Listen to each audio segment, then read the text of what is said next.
What up, chat? Trying to get everything rolling. Sorry. I ended the stream early yesterday for like, 10, 20 minutes. I had some fast food before I started, and it hit me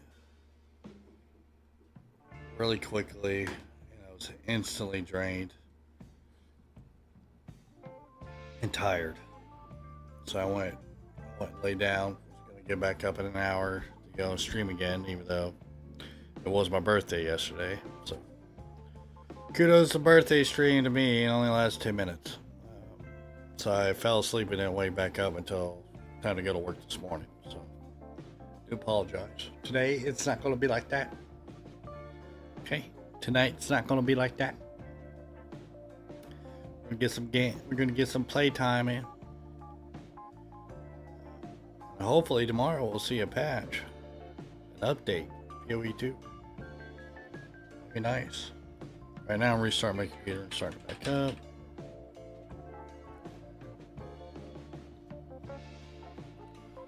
So I do apologize, chat. I'm sorry for yesterday. I guess all these hours of grinding the stream, making videos, turning around, working 50 to 60 hours a week, only getting 4 hours of sleep, caught up to me yesterday. I freaking crashed hard.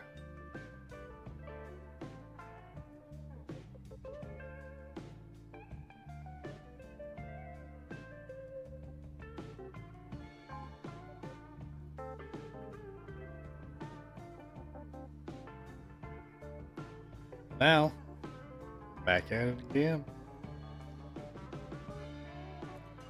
Back at it again, chat. Back at it again. All right.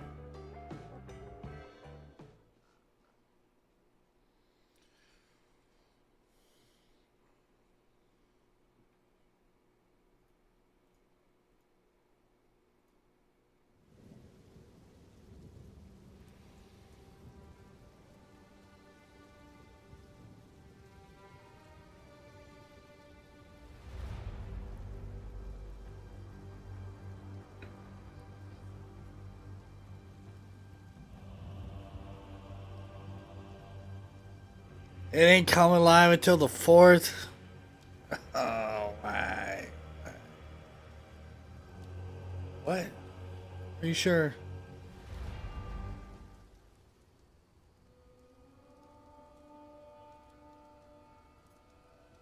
I just couldn't log in right there. It said it was down for maintenance.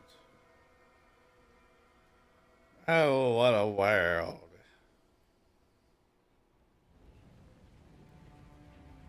What a world.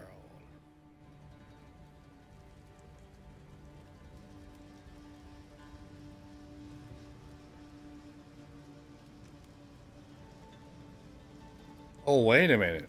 You posted a... Bro, I haven't been on about like a day. I haven't been in Discord. I'm waiting for somebody in freaking Discord, man. Just one of those things. Somebody say they're gonna help you, but they go MIA. You know what I'm saying? I don't know.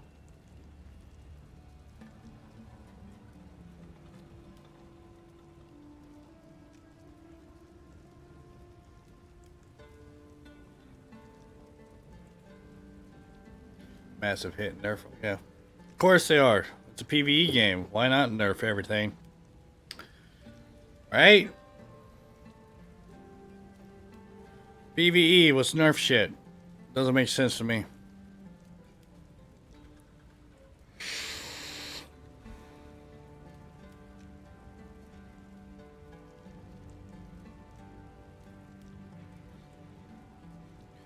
Let's watch it though.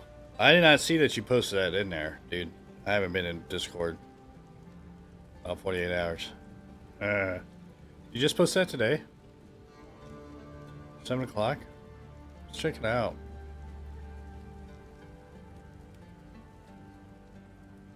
Hi, I'm Jonathan Rogers, Game Director on Path of Exile 2. Welcome to GGG Live. Well, it's been a little over 3 months since we launched Early Access, so it's about time for our first major content update. Today, we're going to show you an exclusive reveal of Path 5 of hours Exile ago. 2, Dawn of the Hunt, which launches on April 4th. Twitch drops are enabled on today's live stream, so make sure you follow the instructions below in order to claim your Executioner's Guillotine finisher effect. Now in today's stream, we're going to take you on a deep dive into the new Dawn of the Hunt update. We'll cover a new class, 5 new ascendancy How long classes, is this? 40 and minutes? huge expansions on I ain't character watching all systems this. like unique items and support gems.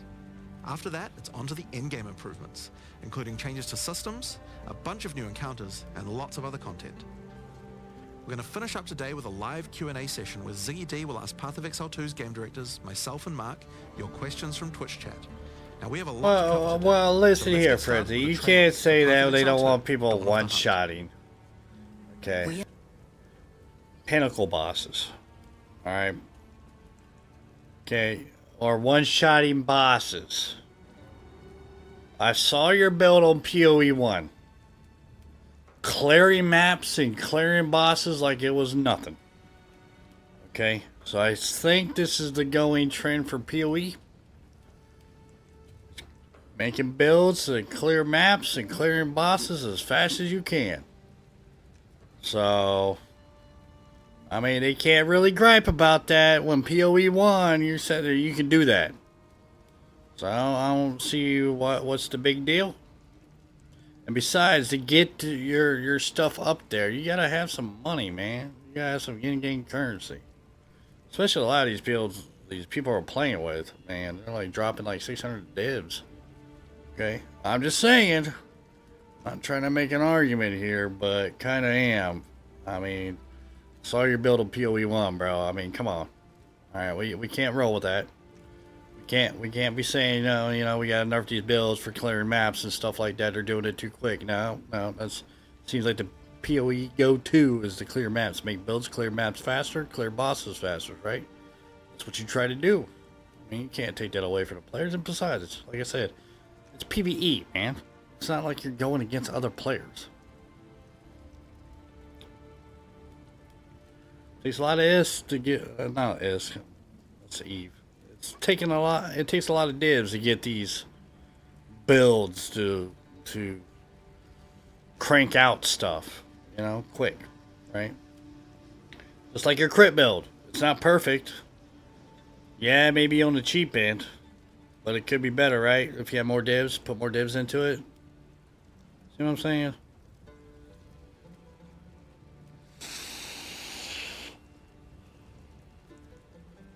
But I'm still going to play the game. Even though I don't think they shouldn't like totally 100% nerf crap because people are doing stuff quick. To me, that's like Helldivers. My biggest gripe about Helldivers 2, they were doing that. They were nerfing guns. Because, oh man, you're killing the bugs too quick. I'm like, dude, it's PvE, bro. I mean, does it really matter? I know you want to use versatile other builds, but PoE players are going to sit there, not just have one character. They're going to sit there and build other characters. I don't know. To me, it's like beating a dead horse. Yes, Mary. Like beating a dead horse stale. The spirit. It provides prey, shelter, even. Oh, this is the hunter. I already know this. But for me, one day, all that were changed. Let's go right here.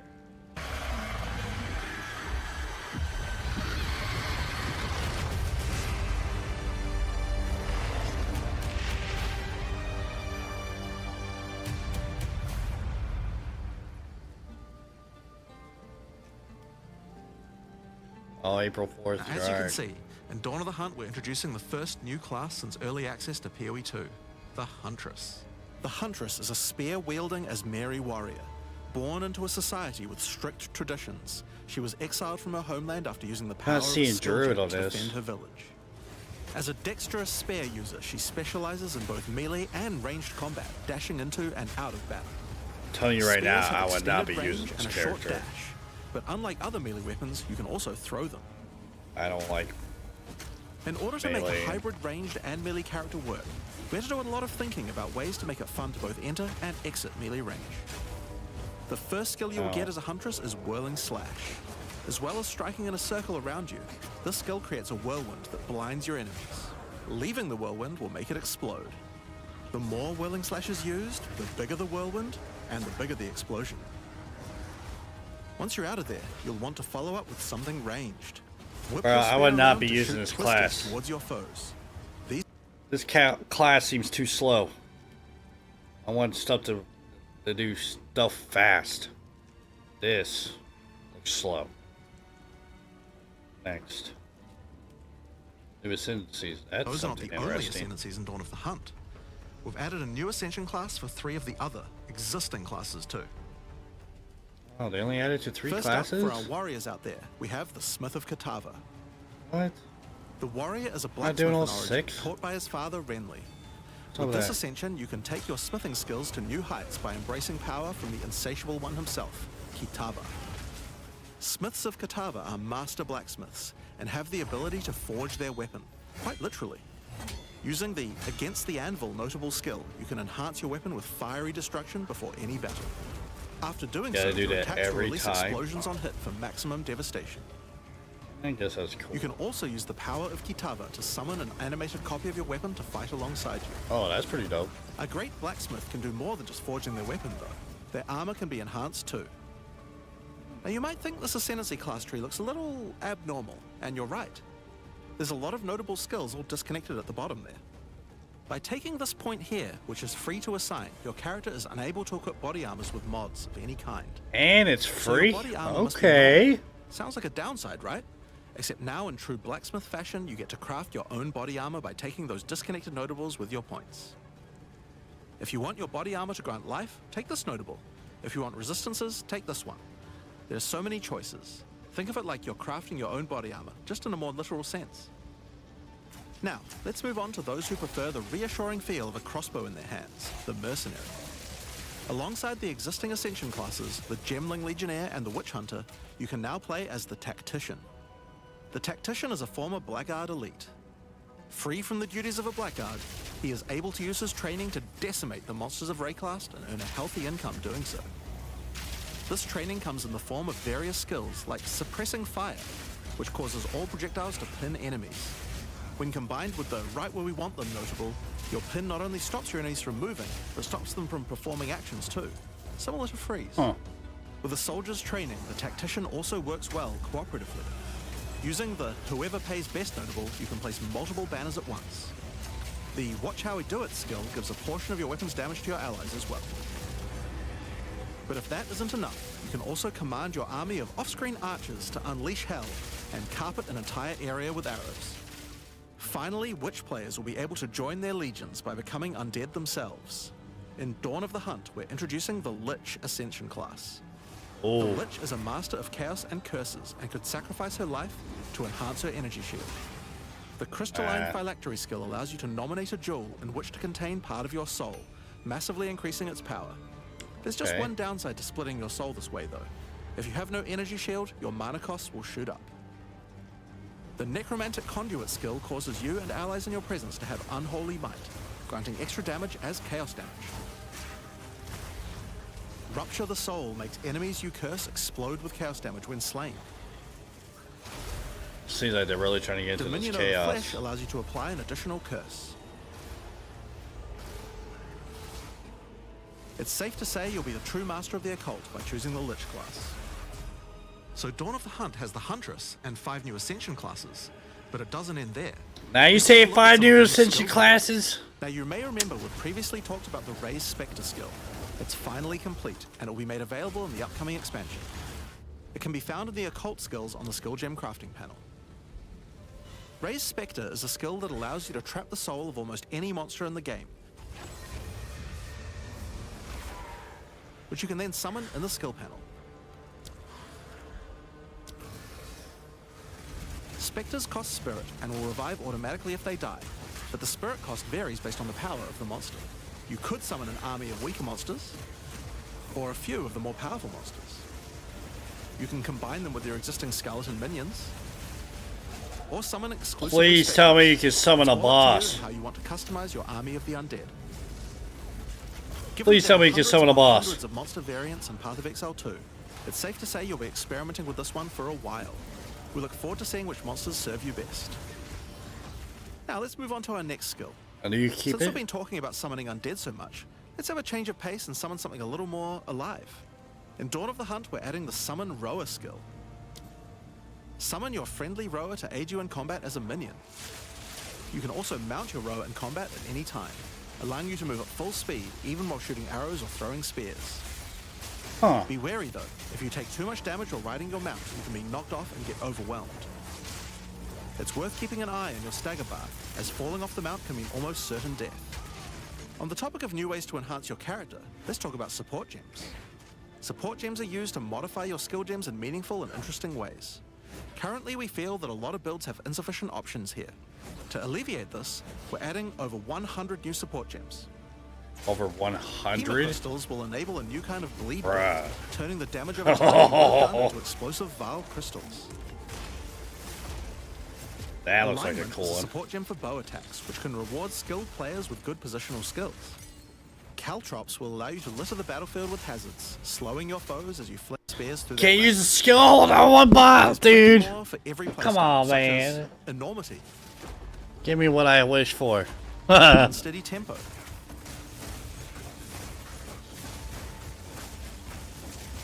Oh, that looks cool. profanity,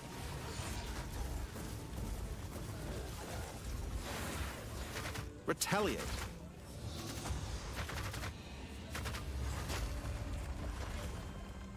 syzygy. Yep, that's a real word. And many more. I feel like a lot of Now, these we've are talked just about a new class, slow. new ascendancy classes, new skills, and new support gems. But let's not forget about the core of a true action RPG, the items. To start with, let's talk about uniques. We're adding over 100 new unique items. Bruh. Bruh. Bruh.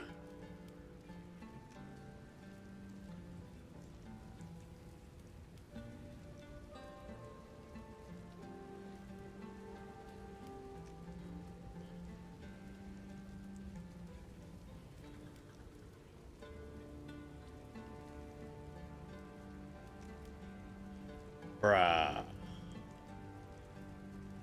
We're getting over 100 uniques. Bro. Okay, my only complaint about this, these uniques seems to be good. Because all the uniques that they got right now are garbage. Besides what? A small handful of them? I mean, come on. These uniques better be good, bro. Okay? Not trash like the other uniques are. You know what I mean? Because there's like only like what? How many good uniques that everybody are using? Maybe like 5, 6, maybe? Maybe 7? It's not that many uniques people are using. I got a sale. Okay. Money talks.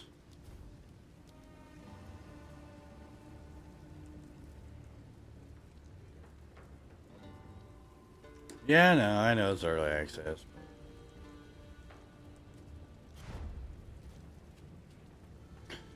I just want the end game to be like PoE 1's end game. That'll be dope. Which I know, it'll get there, right? I know it will. It's gonna take time, but once it gets there, man, shit. It's gonna be good.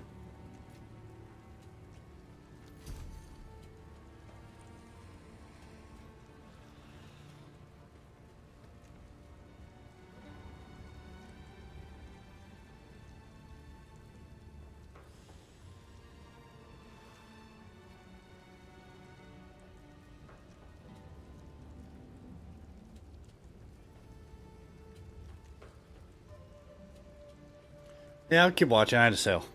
I was logged in. So, are you telling me, War Friends, that you're coming back, right? You're coming back to the game? Because me and the boys been talking. They also want me to create my own guild for the peanut game. Just to let you know. Which I'm still up in the air about, because that's a whole nother ballpark in itself. That's a lot more money I gotta drop for stash tabs, which I don't know if I want to. But we're talking about getting a party together and sitting there and doing just, you know, picking the classes we want to play with and just rolling through the acts quick with all of our characters, so that way we can get to the end game pretty quick. I'm assuming they're not going to add any acts. Make sure to add uniques with a focus on mid and end-game tiers to make sure there are more exciting items to find for higher level characters. Let's look at some examples. Embrace your inner devil with Chernobog's Pillar. It grants you a large amount of fire damage based.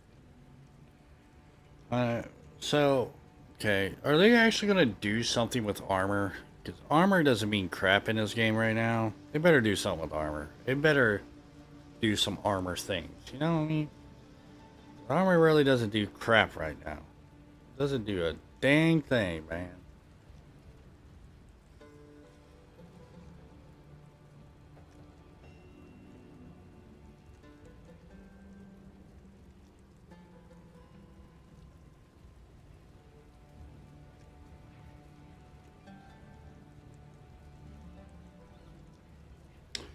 Alright, so you are coming back. Alright. I would like for you to come back. You know, join in the fun with us, experiment. You know what I mean? Experiment with the game a little bit. You know what I mean? I need to get that last EPOD game. Is that what you are explaining?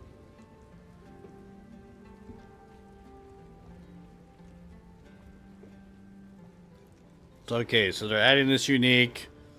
Alright, got you. So it all has to be based off a block. That's what I'm getting at here. Because it's 38% fire resist, chaos resist. But dude, if you're a warrior, I saw when he was hovering over some of those freaking ascendancies, bro. Plus 75% to like lightning and fire resist. Okay. Telling me that I can choose that, get those, depending on what the other ascendancies are. You know, not ascendancies, I should say. It depends on what the other points do, right? They only showed us a brief little clip of it. You know, I might make a warrior one too, but obviously I'm going to do my gym lane first. If they don't nerf it horribly, which we'll find out on 4th of April. All right. Guess we'll wait another freaking week. It's whatever. If they don't nerf it horribly, because I'm pretty sure, to my understanding, the nerfs are going to happen on the new whatever they're going to call it, right? And plus the old server, right? Because I know that they're keeping that one. They're calling it early access something for the new one. They're just going to keep that. I think the other one early access. And I think they're implementing both of them, right? All the nerfs and stuff to both servers, which they should. Okay, and the items and everything else as well, obviously. But I'll hop on my gym lane and I'll hop on the Spark build as Blood Mage and see how bad it is, how bad the nerfs are. Which I don't think they will be. I mean, shouldn't really nerf the Temporalis. Shouldn't really nerf the Wall of Ice. Shouldn't. I mean, maybe the Heralds, possibly. I don't know. But I don't know. They probably are gonna nerf the fucking Wall of Ice, because that's just how big game developers are. Oh man, you're doing this too easy. We gotta nerf it. Then it becomes a point to where you're getting in that stagnantness, right? That okay. So every good build that comes out, they're gonna nerf. You know, and you're in this repeated process of it happening. Keep on playing, keep on sitting there, getting items or whatever, getting the builds tweaked out. You gotta constantly keep doing that. That is gonna deter people from playing the game. Okay, I've seen it multiple times on several different video games that I've played. Okay, that was Helldivers 2's big downfall. They kept nerfing stuff, right, on a PvE game, and now look at the game. It's almost dead completely. But yeah, moving on. Based on your blockchain. I just hope they don't.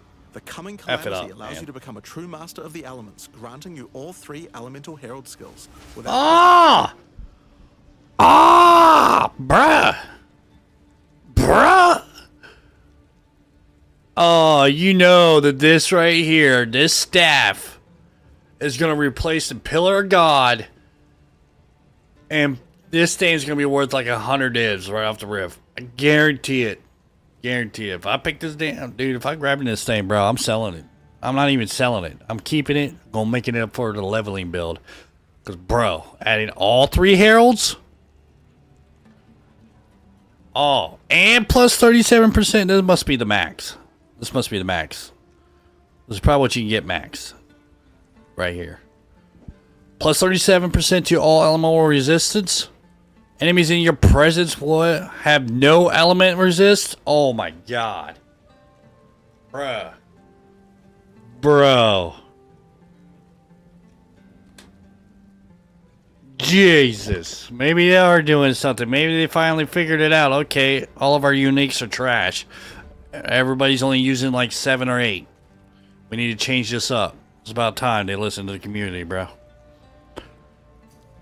That's wild. That's wild, bro. That's a Gemling bill right there, bro. Gemling. I'm seeing it right now. I'm seeing it. I'm seeing it. I'm seeing it. Gemling. Gemling. Or monk. Gemling or monk. That's why I see the future.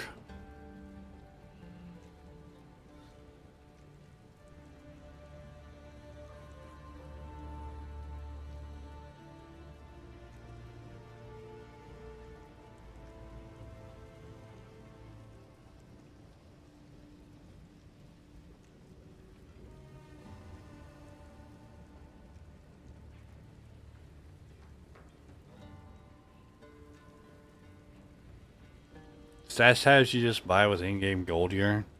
You sure? 'Cause I have a... You can buy quad tabs. Guilds. Guild stashes. Bruh. Bruh.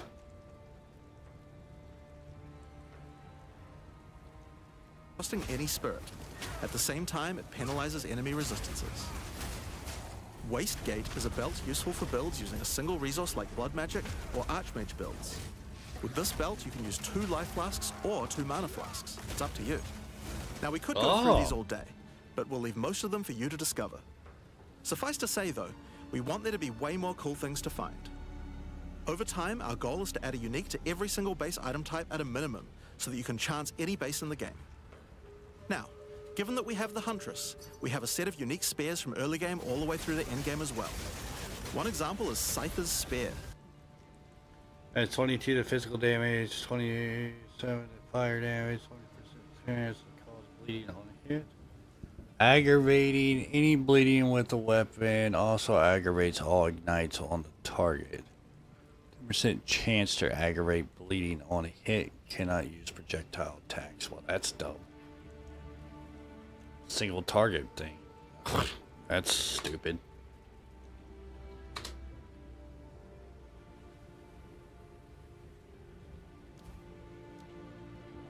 Sorry guys, I mean I'm making money right now, okay? Making money right now. I mean,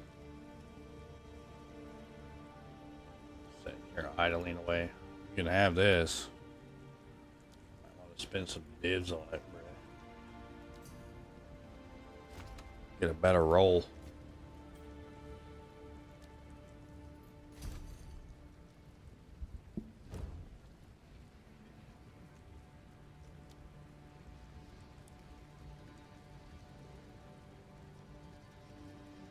Which combines bleed and fire in a powerful way.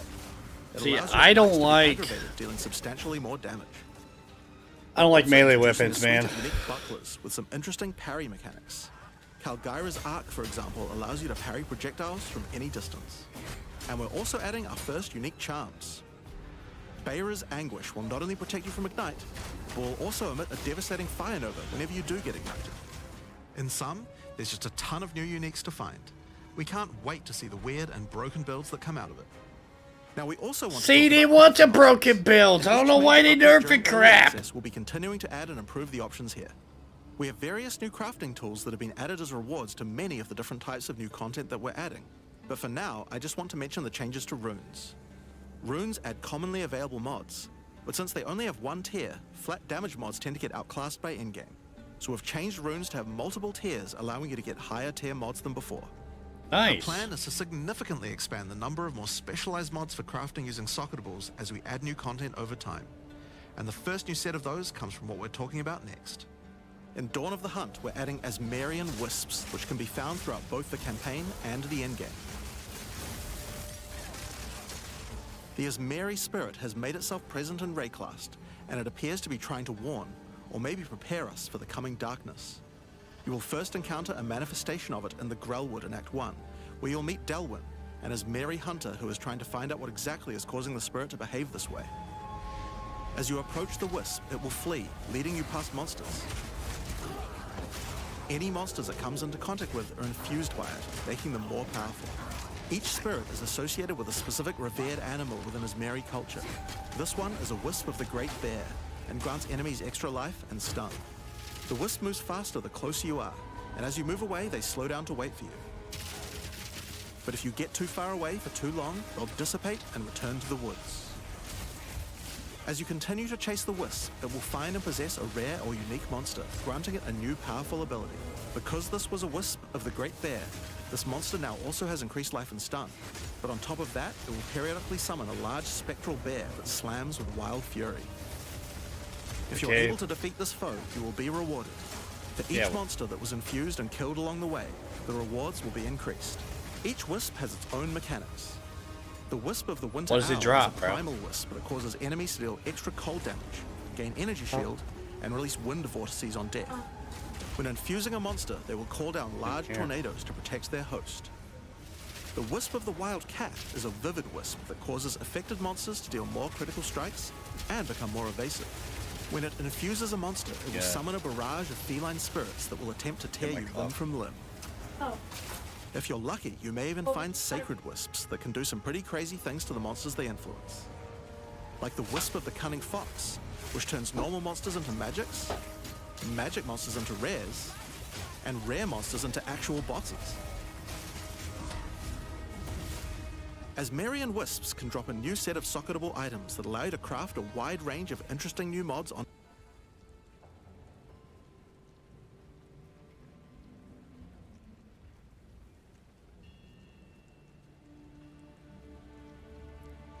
Oh, this one is going to go for a lot. Corrupted blood cannot be inflicted on you. That's going to be an expensive freaking item. Onto your items. Each one may only be used on a specific item slot. As mentioned, the Asmarian Wisps can be encountered throughout the game, but there's also a new endgame map called the Asmari Ranges, a mountain village where the Asmari once lived, now overrun with corrupt monsters.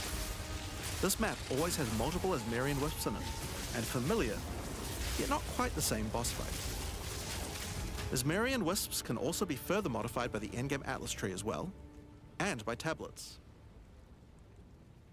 But I'm not going to be the one talking about those things. In order to cover all the new content in endgame, I'm going to hand things over to Mark. Hi, I'm Mark Roberts, Game Director on Path of Exile 2. There's a ton to talk about with the endgame today, so let's dig right in. Path of Exile 2's early access began with a brand new endgame, and it was clear that it needed a lot of work. After absorbing your feedback, we're ready to make some epic changes. Yeah, how about we make more freaking connection? We just need a lot more content. In Dawn of the Hunt, we have made sure to focus on increasing the sheer number of interesting and different encounters you will randomly stumble into as you explore the endgame. And the second goal is to smoothen the progression through maps and reduce the amount of annoying busy work. To start with, let's talk about the new interesting stuff to find. Well, the most obvious thing to add are new maps. As well as the Asmari ranges that Jonathan mentioned earlier, Dawn of the Hunt also contains 7 other new maps, all with their own custom encounters. Let's start with this one. The Feral Megaliths map starts off in the wild Ezomite forests. As you progress through the forest, you will find mysterious rune-carved stones that, when touched, surge with energy. After activating all the stones, you can find a grand henge, where all the energy is coalescing. You can then start an encounter. The area darkens, a storm moves in, and a concentration of energy summons a dangerous boss. You must fight and defeat the boss to get its rewards. Once you have defeated it, summon another. And another. And another. And another. You have 10 total waves of boss fights which get incrementally more difficult. If you manage to defeat them, you get full boss rewards, but also opportunities to get new runes. These can only be obtained from this map. The Fractured Lake contains a... If you manage to defeat them, you get full boss rewards, but also opportunities to get new runes. These can... Increase skill speed? Nice. Debuffs expire for 8% faster. Not really caring about that. Reduce shock attacks with this weapon has 10% inflict lightning exposure. And the skills gain a 10% increase.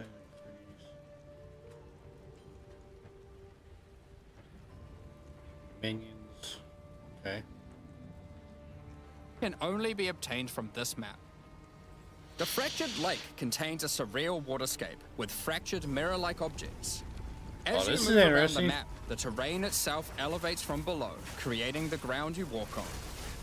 In this unique map, all the rare monsters are mirrored, so you're always fighting 2 of the same rare at the same time, which can prove quite difficult. If you manage to overcome that challenge and make it to the end of the map, you'll be presented with a broken mirror, a powerful altar-like object that contains an item within it. The item contained within is a new base type, either an amulet or a ring, that can be crafted to have additional prefixes or suffixes at the cost of the other. The last unique map we'll show today is one based around the essence mechanic. You enter a crystalline cavern, and you will find a powerful map boss imprisoned in the center. It is surrounded by many rare monsters, also imprisoned in essences. By freeing and defeating the rare monsters, the essence they held will be upgraded to a greater essence and be added to the imprisoned map boss. Huh. How brave are you? How many essences will you add to the boss? Overdo it, and you might lose everything. Underdo it, and you might regret it. It's your choice. Speaking of essences, alongside visual improvements, you're now able to apply Varlorbs to corrupt the essences with a range of unpredictable outcomes. It could increase the number of essences, re-roll all the essences to the same type, or even upgrade the essences to greater essences. What if they're already greater essences? Well, it can upgrade those too. We have 4 new corrupted essences. Essence of Hysteria, Delirium, Horror, and Insanity. Each corrupted essence has its own interesting combat mechanics.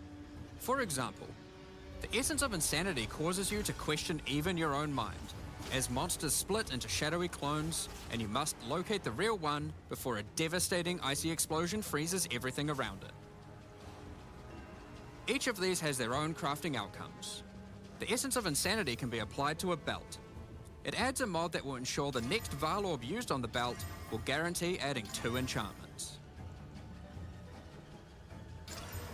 Nice! Bro, I know what I'm farming. That's gonna be awesome. Adds 2? That's insane. It's worth noting all the essences in the unique map can also be corrupted too, if you're willing to risk it. It's worth noting we have also added 10 extra Atlas passive points you can earn by completing 5 different unique maps. Nice. Now, new maps are just the beginning. We had a goal where we wanted to make sure you were constantly finding exciting new content, and that it could be lurking around any corner. So, we have added a bunch of new things that you could stumble into in any map you run. On your travels, you will sometimes encounter rogue exiles. Others like you who have been exiled and are openly hostile. Some are malicious, some are mad, while others are simply fiends for loot. They will challenge you, a fight to the death. They use the same skills available to players, and even the same items. They aren't just dressed up in those items, they're actually using them. It's going to feel like a true player versus player situation. Oh, that's sick. Of course, if you are able to slay these exiles, those items will all drop on the ground. What? So if you encounter an exile using a powerful or valuable unique item, which you can see displayed under their life bar, you want to be damn sure you kill them. Because if they kill you and your party, they'll portal out, taking their items with them. Every fight will feel completely different depending on the items they come equipped with. Bro! These exiles are much smarter than your regular monster. They have capabilities to dodge roll, avoid your abilities with smart pathfinding, smart targeting, and much more action-packed gameplay. Fortunately, they're like you and they're not super durable. Unless, of course, they're wearing uniques like Calm's Heart, in which case, expect a longer battle. There are 12 different rogue exiles you can find, each with their own skills and personalities. Some may insult you, while others may admire your honor in combat. Another encounter you might stumble onto in Dawn of the Hunt are one of 4 new unique strongboxes. Strongboxes are chests with modifiers. When you try to open them, they activate traps and spawn waves of monsters that you must defeat to access the loot. Let's take a look at 2 of the new unique boxes that are harder to find and behave just a little bit differently. The Ogham's Legacy Strongbox has a corpse splayed out in front of the rune-carved stone. Upon interacting with the stone, you activate Forbidden Ezomite magic, which revives the monster as a powerful rare. The Strongbox comes with a modifier which determines how many times it will revive that rare. Each time you defeat the monstrosity, the Strongbox revives it again, adding an extra modifier to the monster. With each resurrection, it becomes more difficult, but also more rewarding. Nice. This strongbox is infused with thaumaturgy from ancient Fal technology. Eshell's Torment has a powerful artifact inside, and is guarded by chaos itself. Defeating the monsters will grant you a unique item, with a specific corrupted outcome. You'll have to find the other 2 for yourself to see what they do. That's pretty dope. Now, let's talk about the introduction to the endgame. Upon starting the endgame, Doriani tasks you with cleansing corruption to help restore the land. However, in practice, the quest objective just sent you on a grind to clear 15 maps. We wanted to make the quest to unlock your Atlas passives much more interesting. Now, Doriani is tasking you with a more specific objective. On the Atlas, you will find areas of corruption caused by the beast. In the center of each one, you will find a corrupted nexus, the source of the affliction. In the areas leading up to the nexus, you will notice that corruption spills out from slain enemies and amalgamates into powerful monsters. Corrupted maps existed on the Atlas before, but we've done significant work on improving these monsters. We've also done a full pass on the modifiers on these maps to make them more interesting and more rewarding. Nice. Once you reach the nexus, you will have a new task: cleanse the source of corruption.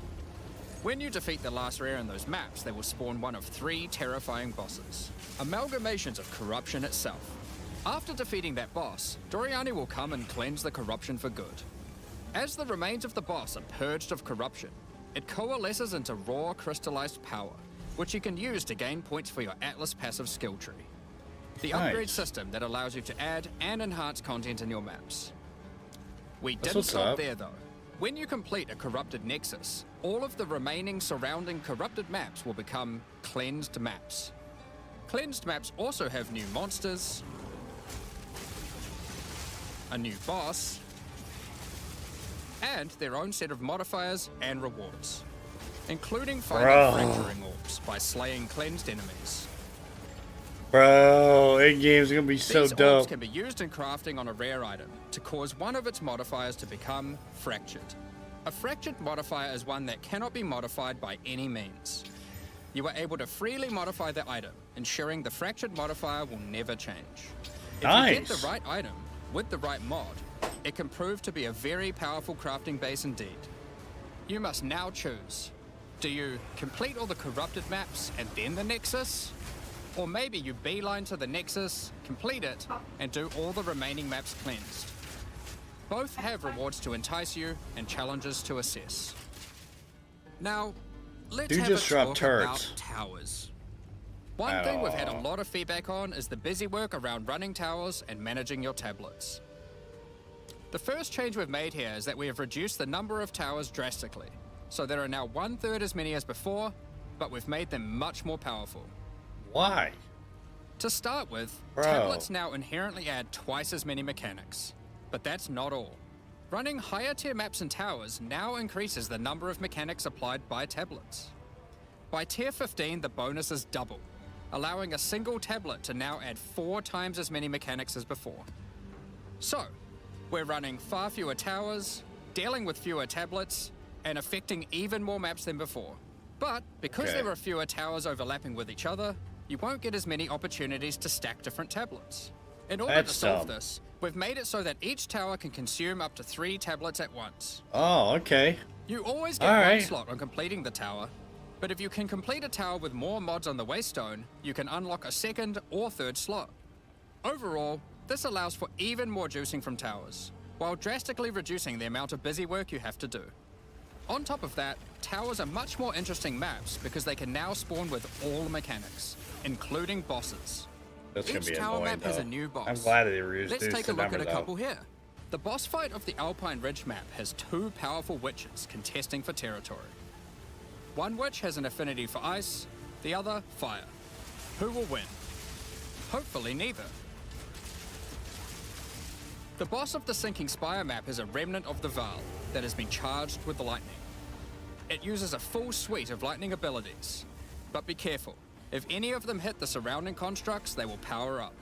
Another thing that we've seen a lot of feedback about is sustaining waystones. As we looked into it, we realized that the people who couldn't sustain waystones were dying a lot. A lot more than we had expected. And that made us realize something. During the campaign, the expectation is that you can die multiple times in order to learn how to overcome challenges. You are able to learn how the monsters behave, adapt to their skills, and eventually overcome them.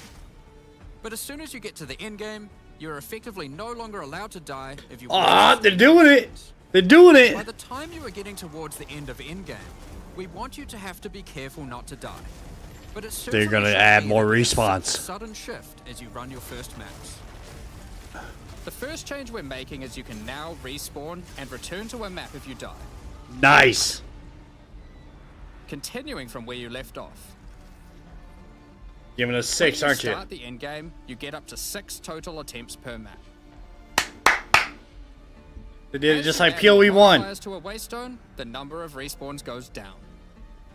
This means that as you get to the point that you're running every waystone as a rare, you will have to be more careful. Aw, come on, at least make it 2, not just 1. In parties, everyone gets to respawn that number of times. But we still think it's important that you can kill a boss in one go. In order to allow that to happen, we've made a change so that once you start the boss fight, it changes over to the same respawning system we use for pinnacle bosses. This means that the map owner can choose to respawn everyone at the same time. Another complaint we've seen a lot of is players not wanting to do the pinnacle content because of the experience penalty from dying. A change we've made here is that all pinnacle content now no longer grants experience, but also no longer removes experience on death either. Dawn of the Hunt also brings the first batch of Twilight Order reliquary keys from the early access supporter packs. These keys contain items selected by our supporters. They can contain any unique item found in Path of Exile 2. If the selected item is a pinnacle boss drop, then only special keys dropped by this content will be able to provide these items. For example, Hand of Wisdom in action can only come from a key dropped by Zesht. We're also making a change that allows pinnacle boss uniques to drop at any difficulty. Rarer uniques will be rarer at lower difficulties, but still possible to find.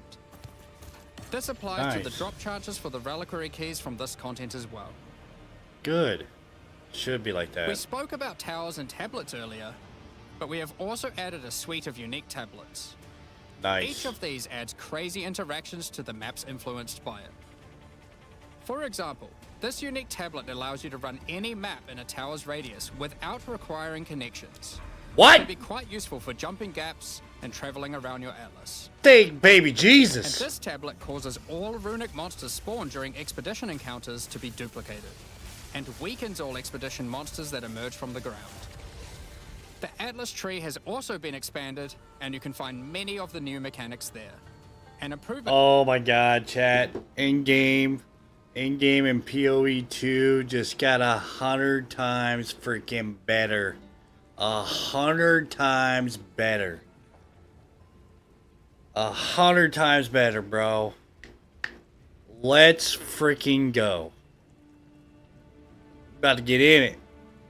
Oh, I can't wait. Come on, April 4th. I just want to go to sleep, wake up April 4th, and play it.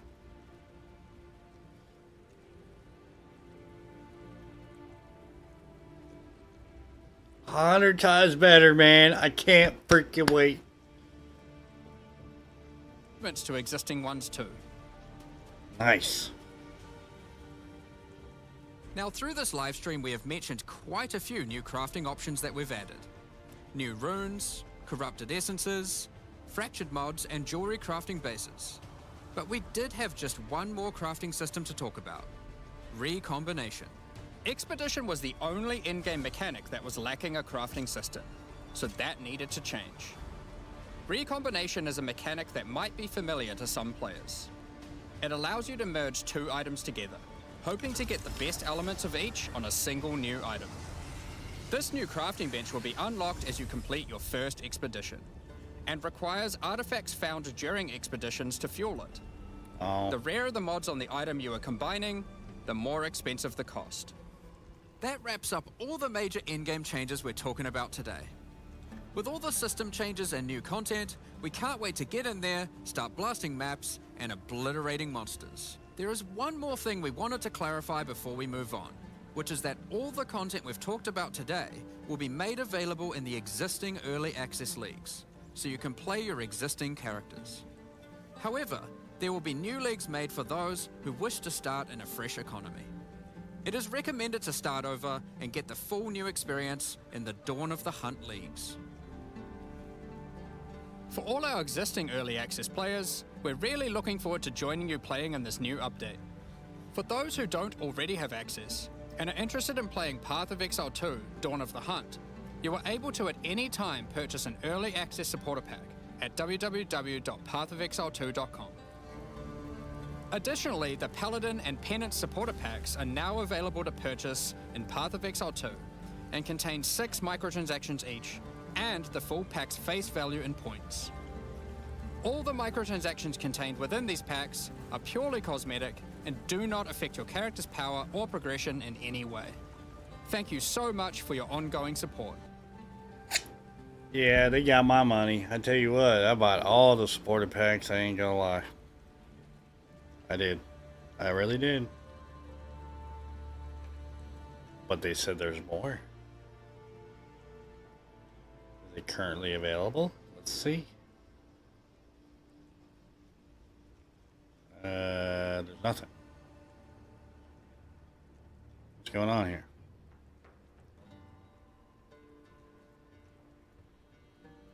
We haven't added them yet. You lied. All right.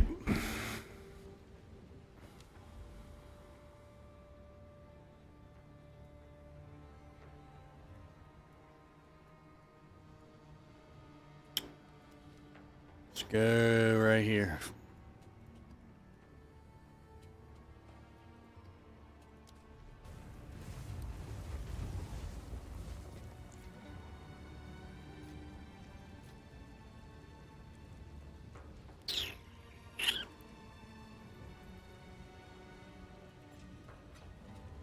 Game's gonna be lit. Go on. Cannot wait for April 4th, bro.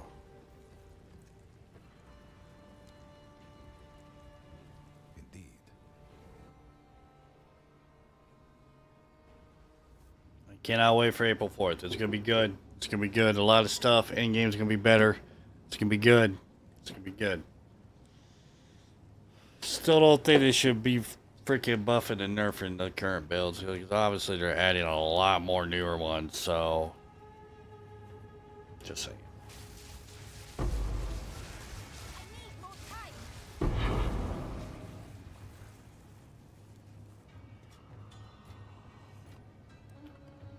But I will be doing the leagues when they come out. The Hunters League. It sounds like that's what they're calling it. I will be doing that.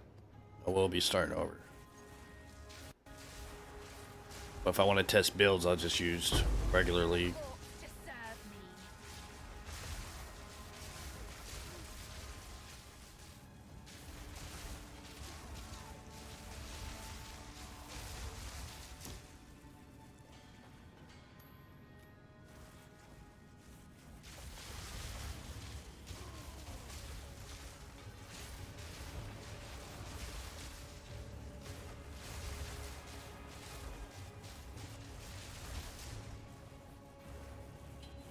This game's gonna be on fire. I was really hoping they did add the Druid, not the Huntress. I don't think I'll be doing the Huntress build right off the rip. I'll tell you that right now. How useful. Definitely doing a Gemling after seeing that staff. Granted, Heralds. Don't even have to put Heralds on, and you get all 3 Heralds? What?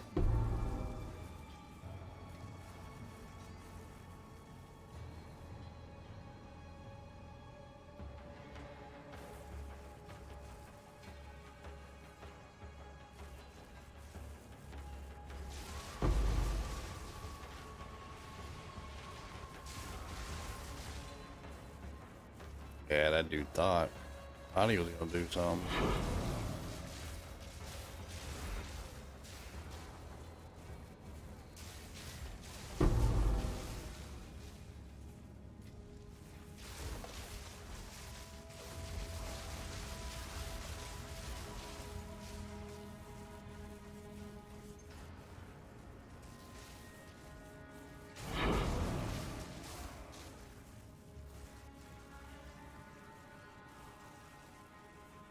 I don't like the whole expedition thing, though. The towers, at first, man, I judged too soon. I should have let him finish speaking. Tower thing actually seems pretty nice.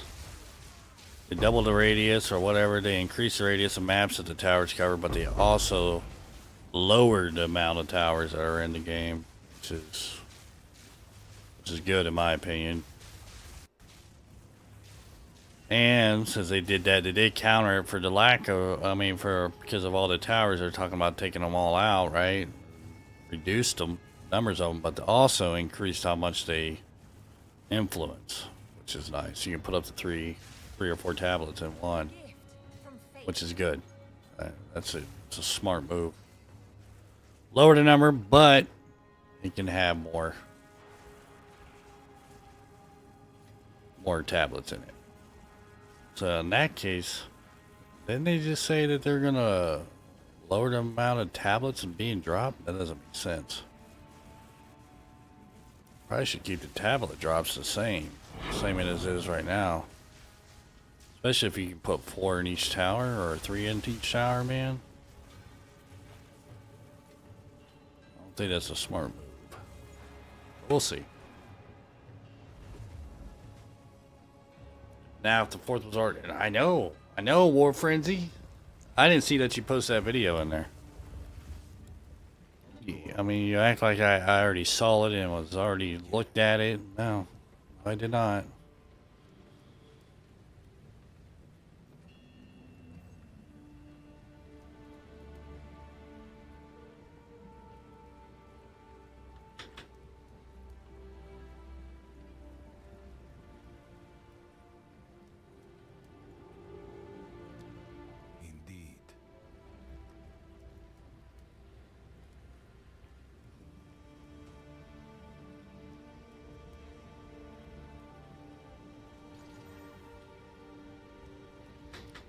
And you can get those essence or whatever it's called, those modifiers where they give the, when you corrupt it, it gives it 2 extended modifiers. Oh, dude, that's gonna be freaking sweet.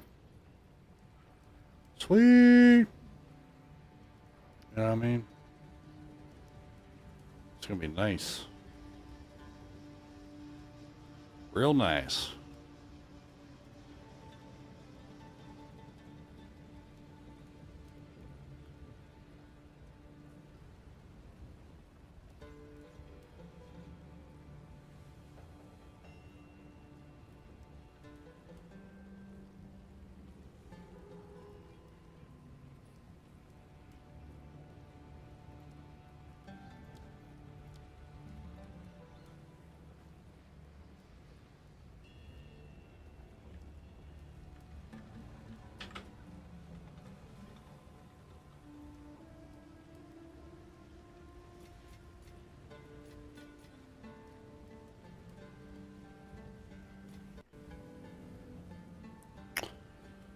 Real nice, like.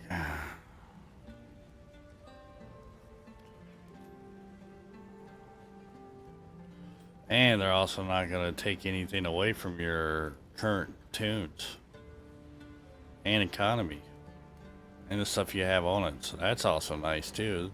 Just gonna, if you want a new economy, you got to play the new league. Which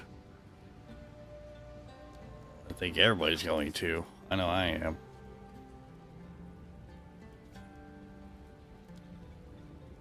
Time is of the essence.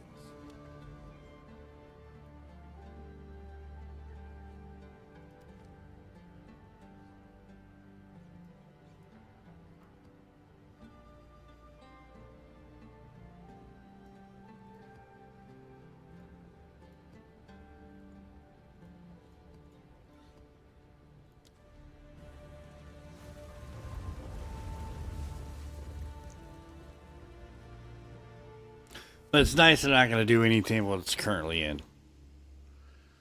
That's good.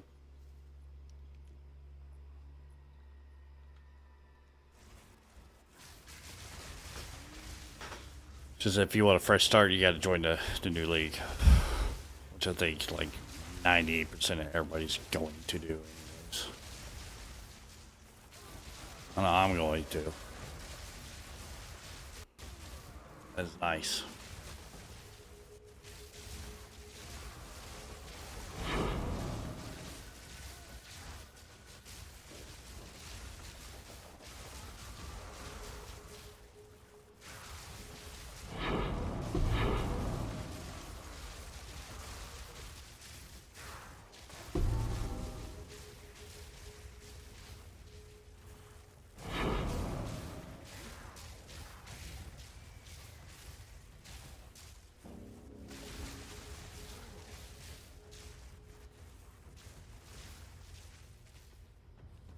Which is nice in a sense because if you want to test builds, you don't have to do it on a new league. You go to the one that you already have currency on. You know what I'm saying? Test out the builds, know what you want to get, and turn around and go to the league. But obviously, a lot of people ain't going to do that. I probably won't, but probably test my current ones.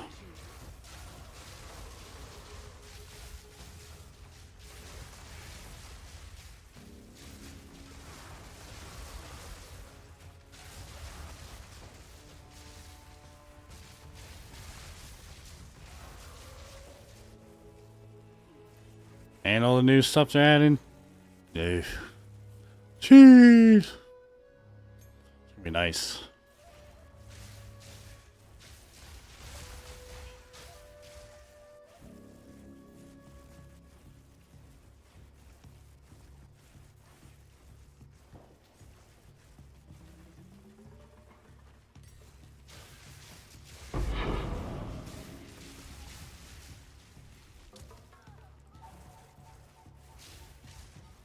And the 7 new maps seem interesting, especially that one. You keep doing the runes and they get harder and harder but drop better rewards. That's pretty nice. And added a respawn in it. But weren't we talking about that there? War Frenzy, you guys were talking about that, weren't you? Hopefully they add the respawns in, man, and now they're doing it. That is nice. But you know what, a higher tier maps you get, obviously, until you get to the boss on the map. It's nice. It's a good addition. Good addition.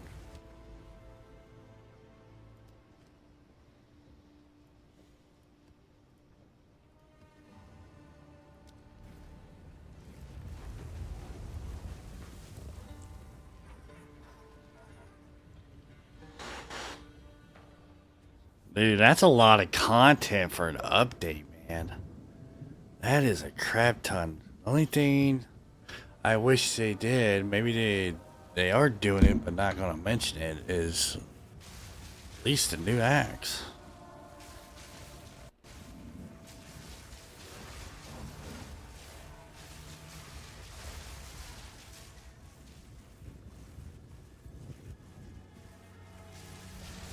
Another corpse to serve me.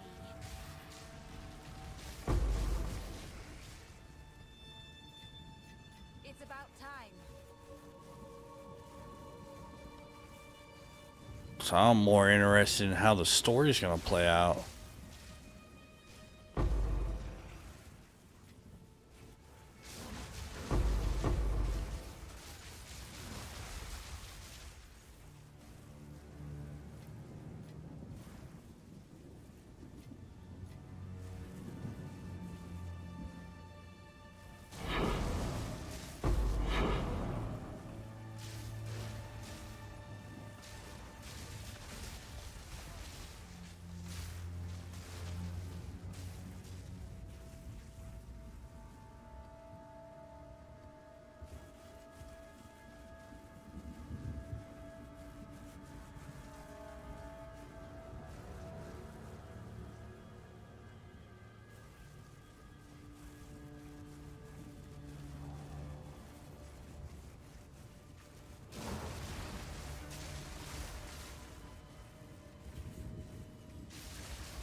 They added it, but then if you have a 6 modded map, you don't get any respawns, only one portal. But to counter that, just run it with like 4 mods and have 2 respawns, right? I also think the next big major update in like 3 or 4 mods after this one will have the rest of the axe and at least the druid and other stuff, of course. But I think they want the axe at once. I probably didn't have them already yet. Yeah, I mean, you're probably right. Go on. I mean, especially with this update, man. I mean, that's a lot of work. That's a lot of content they're coming out in one update. You know what I mean?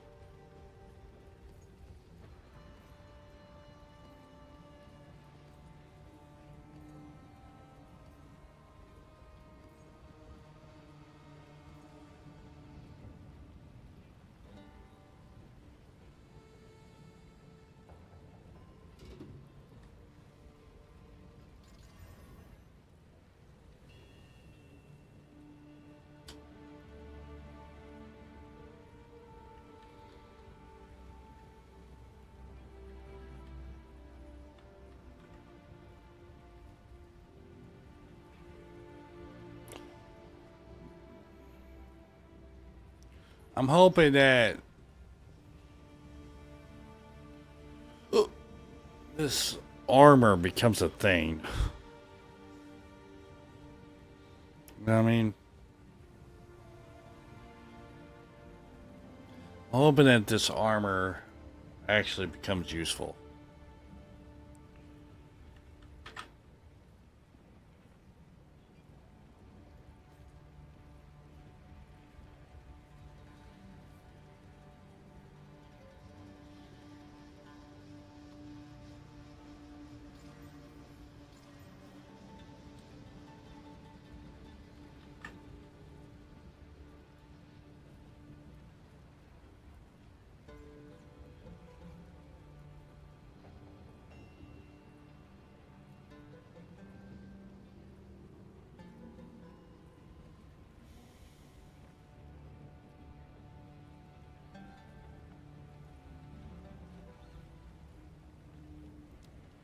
Go.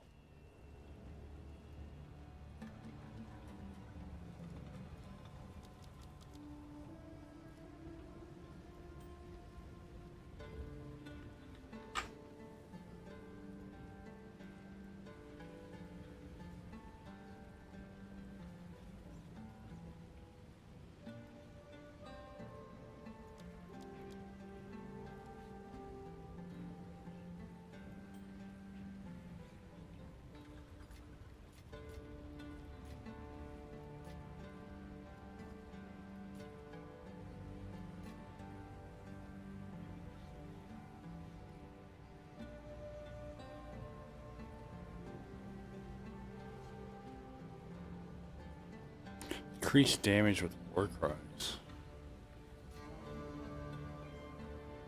I think I've seen that one before.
Yeah. Which is good. I'd rather have in-game content, anyways.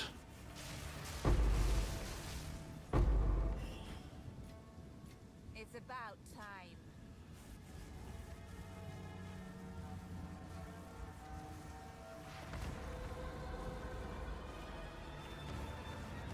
Oh, show me your power. Oh, you're about to see it. My love, I call to you.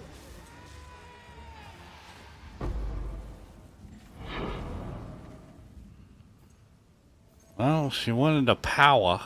We gave her the power.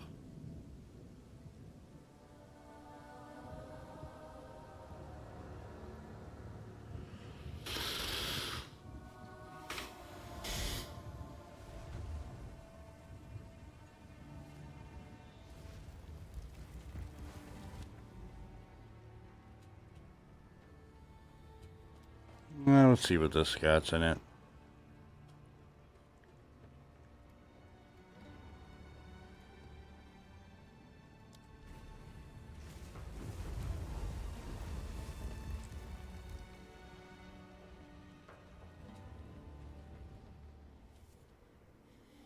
Too soon.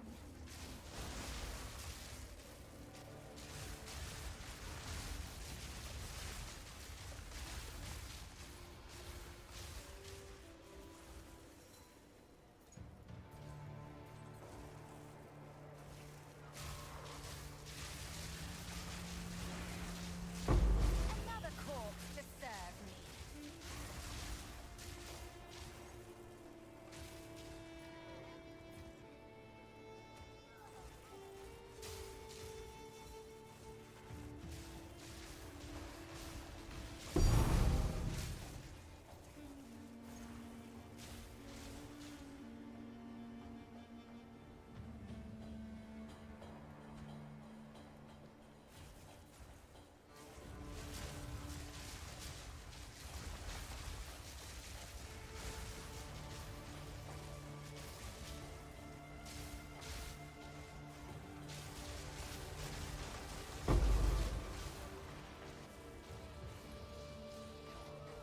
A gift from fate.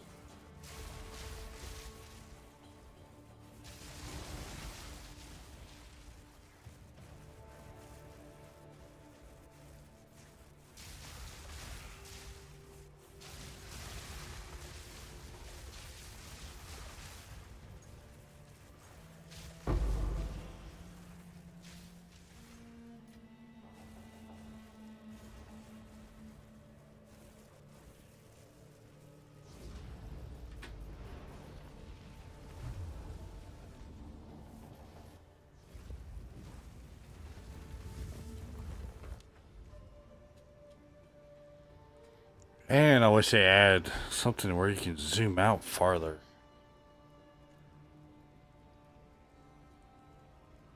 Doing this is tedious. Then it doesn't load in all the way. You know? Like that. Like, what?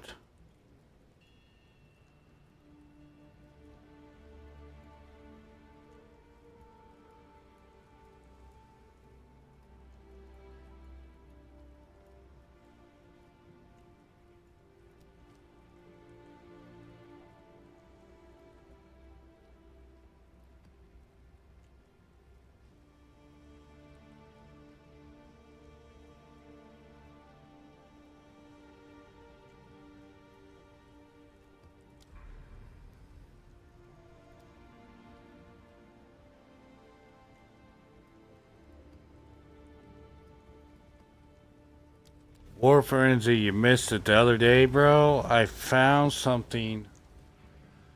I found an omen in a ritual that was worth 19 divines.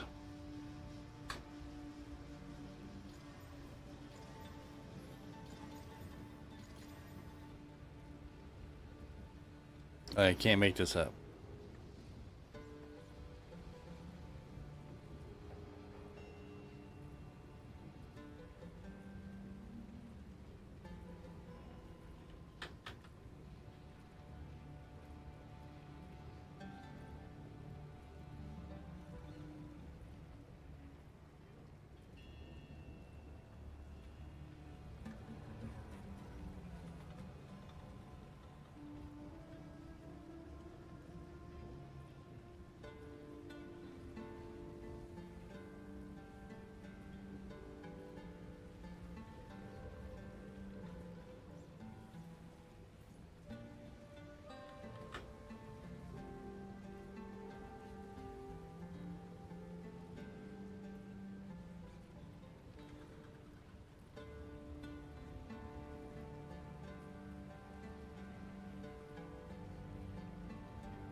Huh?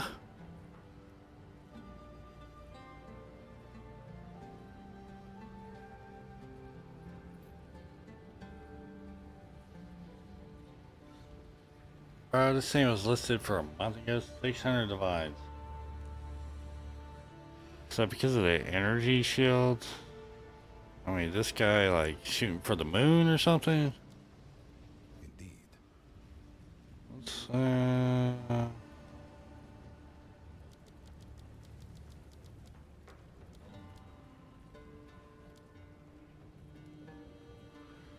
see what we get on that.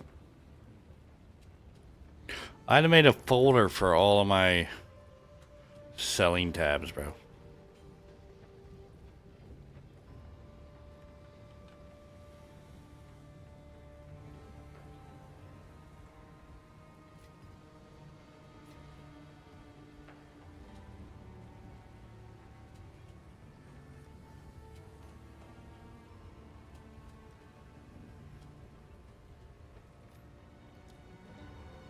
Go on.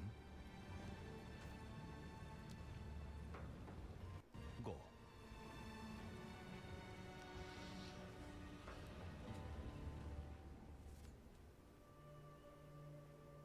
Oh, every ritual have at least one omen. That'd be nice.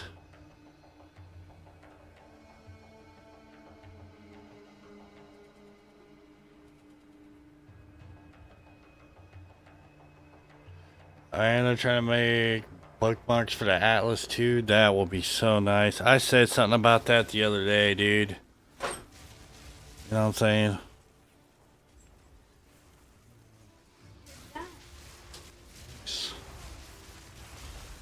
You gonna eat all those? Yeah. What other one? Maybe more? Is there? Okay. Alright. Oh, really? None can oppose me. Did you?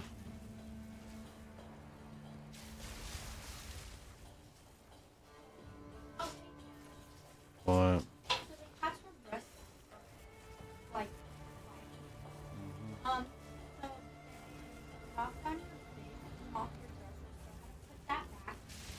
need more time.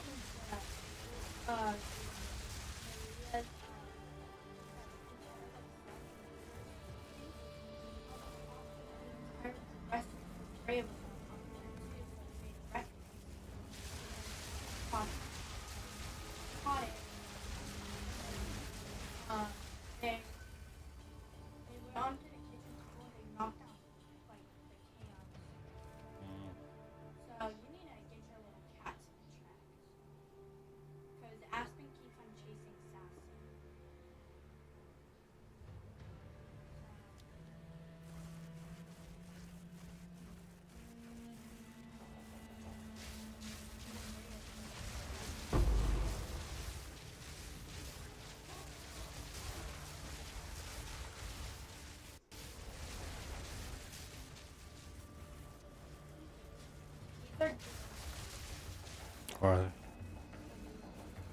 No. It's got sugar. Too soon.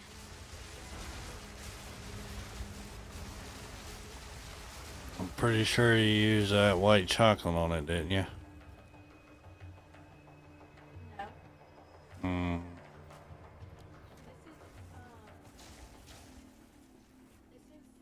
Milk. Okay. Sugar-free milk. That's all here. Really?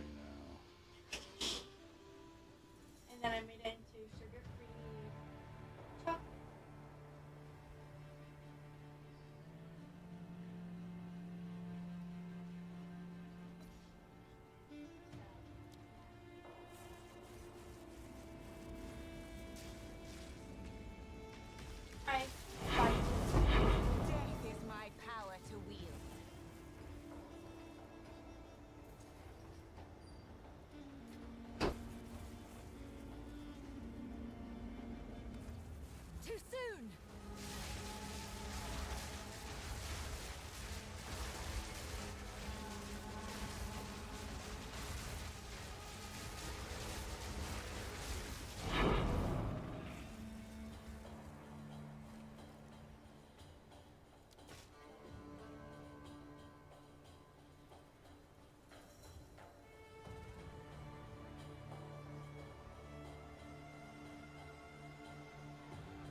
Not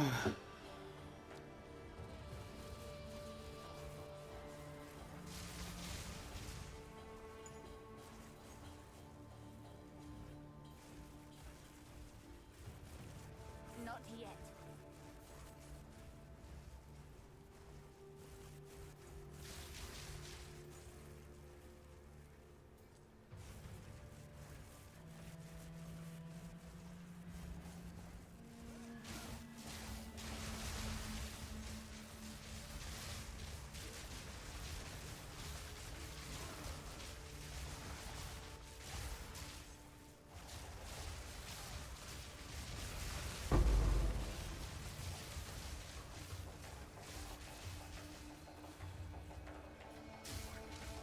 It's about time.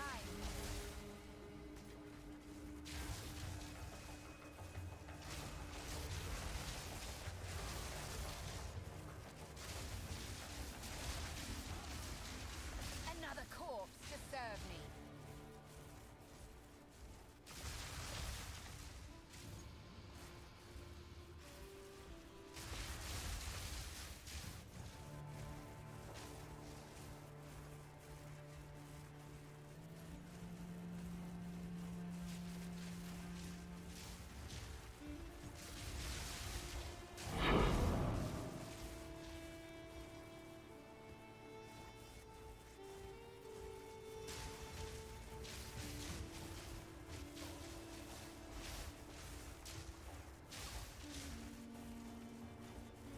I need more time.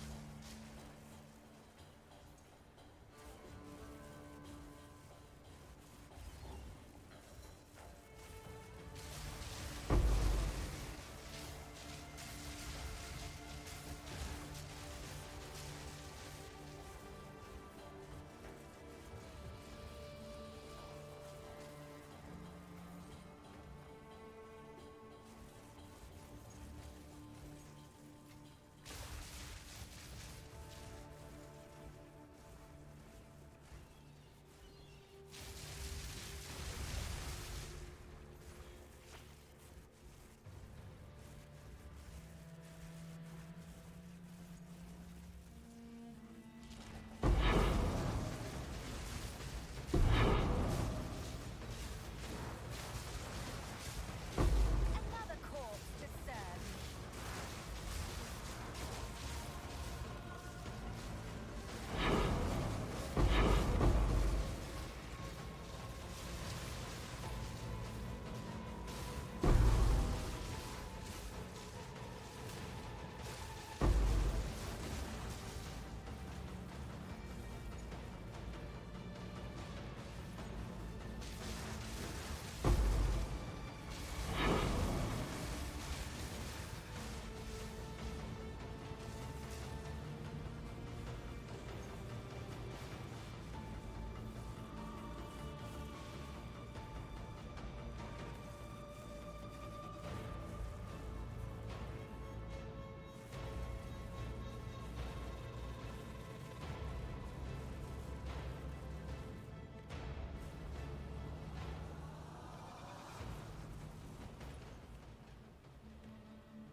A gift from fate.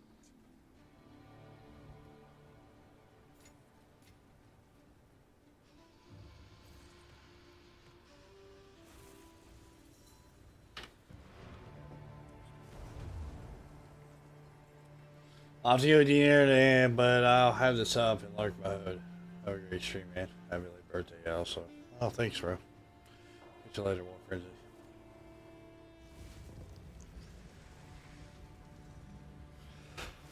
You're eating at 11 o'clock at night, bro?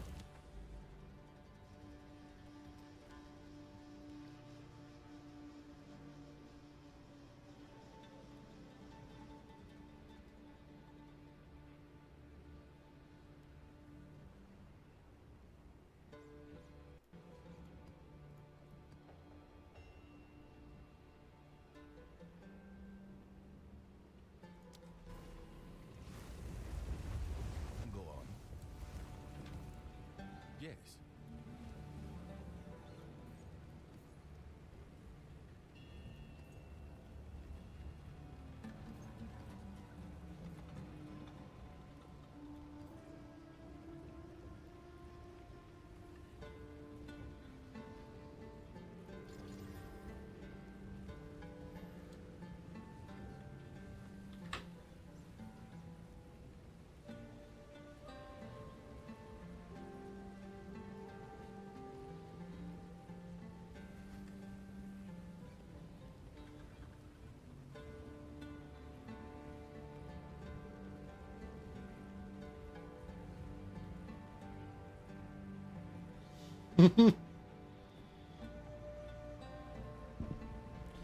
Ready to get on again, April 4th, right?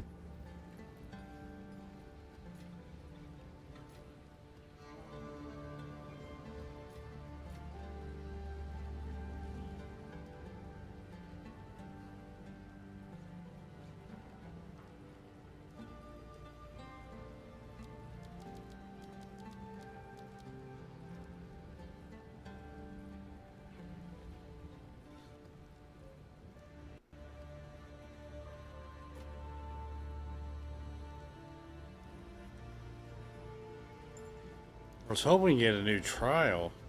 To be honest with the chat.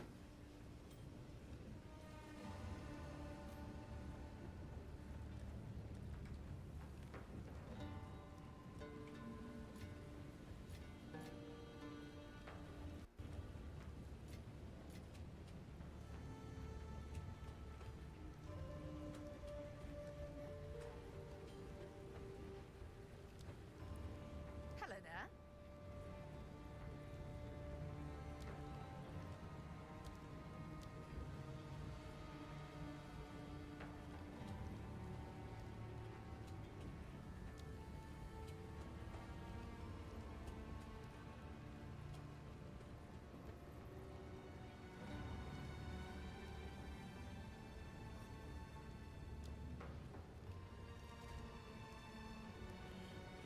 Better off just keeping this thing.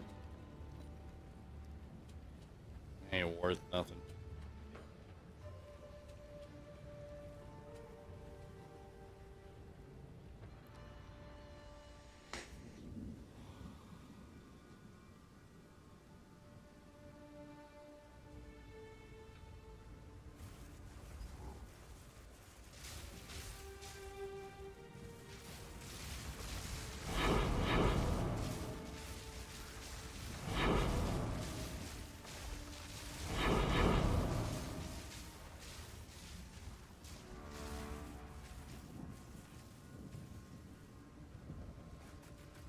I need more time. I couldn't even use my flash. Crazy.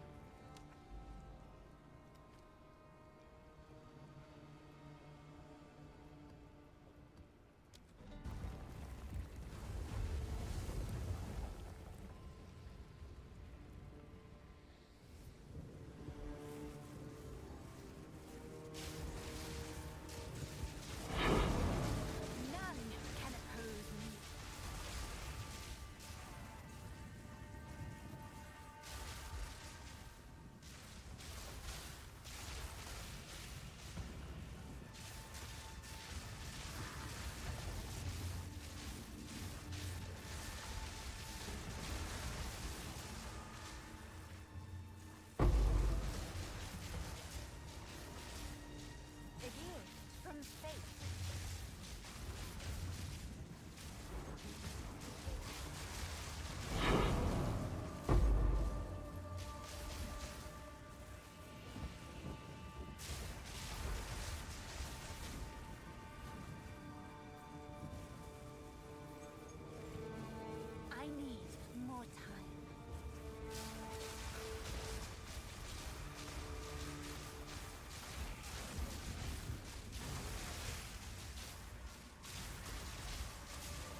Perfect jeweler's orb. Let's go.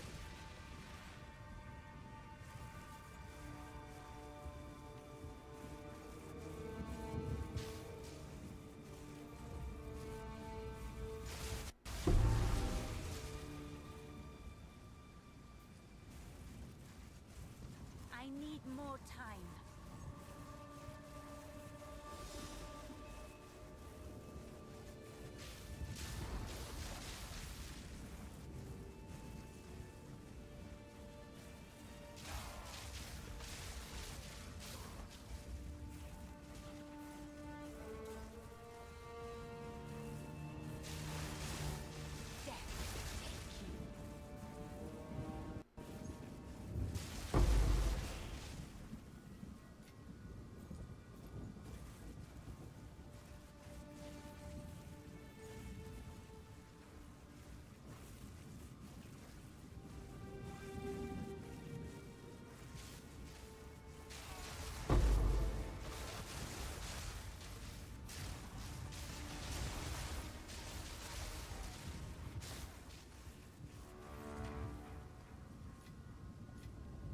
A gift from fate.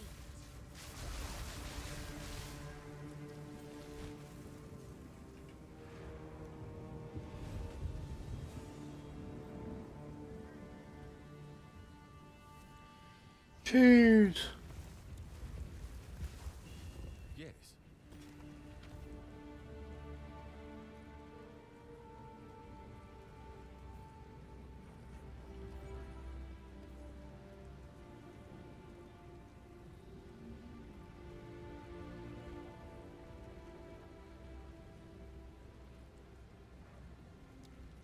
Indeed.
All right, chat.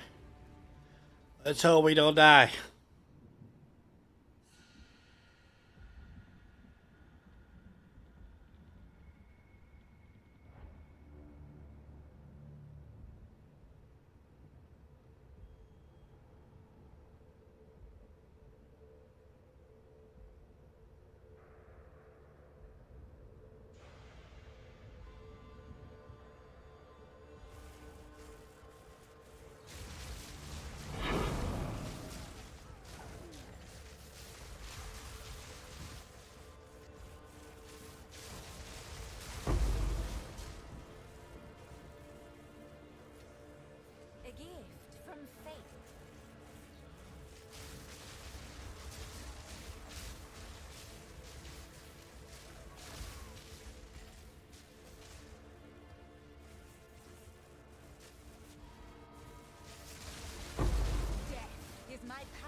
Sorry, Chuck, I'm not talking that much at the moment. I'm trying to focus on that dang.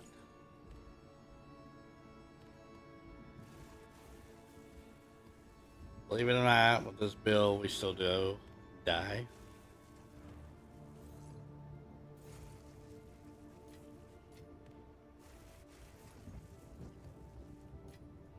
It's about time.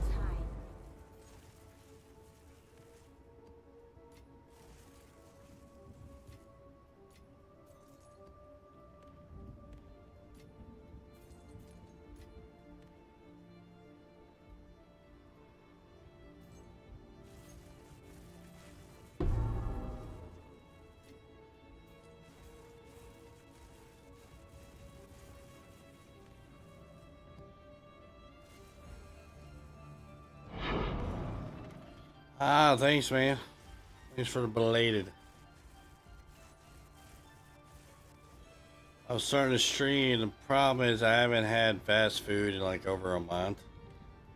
And I ate some fast food for my birthday yesterday, and I went, I guess, into like kind of like a food coma, bro. I was instantly tired within like 20 minutes after me eating it. Like, I was sitting here streaming for that, like, that first 10, 15 minutes, however long the stream was yesterday. And I was falling asleep. Yes. Like, all hit me at once.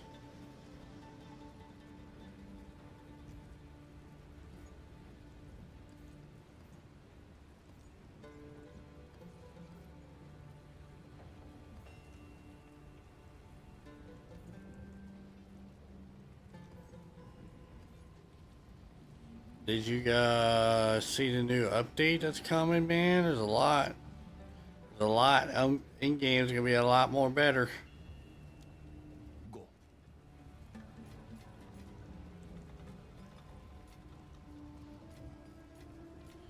You know, a lot of improvements to in game.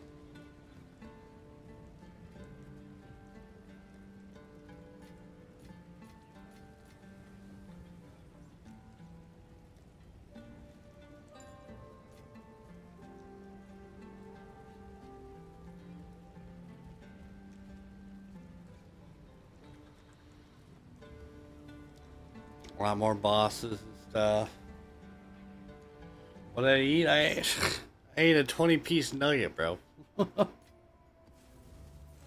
French fries. All that fatty food, man. Made me instantly tired, dude. It hit me like a brick wall. I'm not even kidding.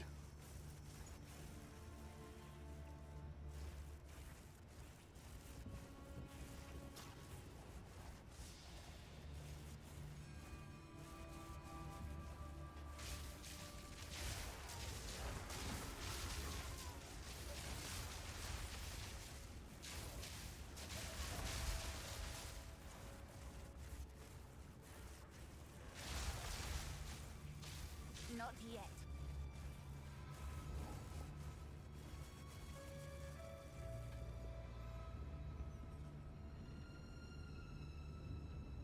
Yeah, I can't wait for all the new content. Me either, man. Might give 100. I don't know, man. I don't like melee builds. You cannot stop us. They bore me. We will take the power that we deserve. Not if I take yours. Single target constantly. Can't clear anything fast. You dare mock me.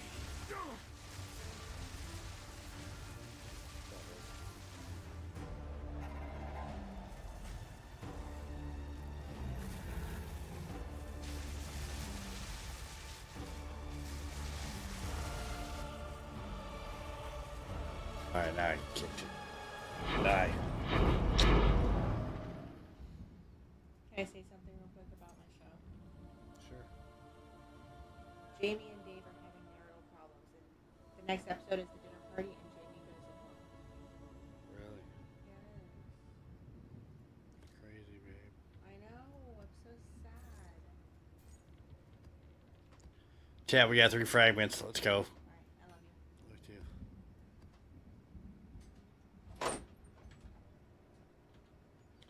Let's go. 3 frags. Dang, I felt the pain. McDonald's can be rough sometimes. Oh, yeah. I'm more of a Taco Bell guy myself. Yeah, same. I am. I'm a Taco Bell guy myself, too. I've been on a diet, though, for the past month.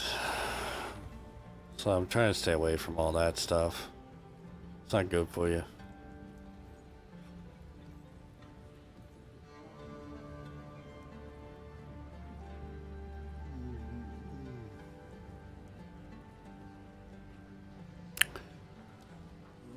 Is anybody doing bow builds anymore? Like nobody's doing bow builds.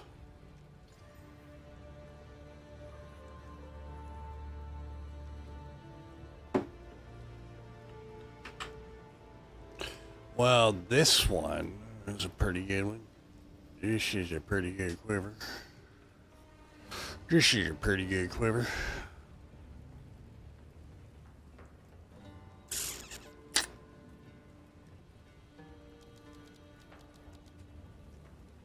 They're going to be nerfing some stuff, but they're not getting away all of your currency, which is nice.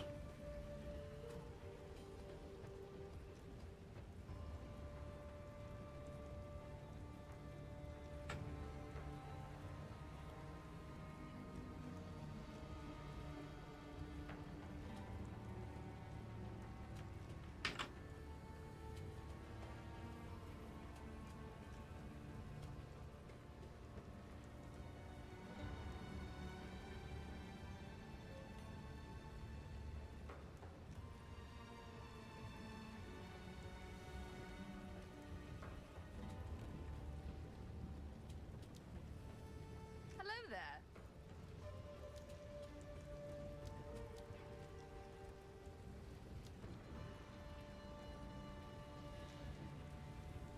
Perfect orbs.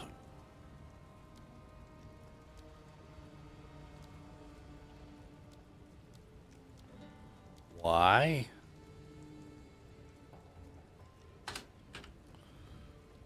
Our 600 exalt.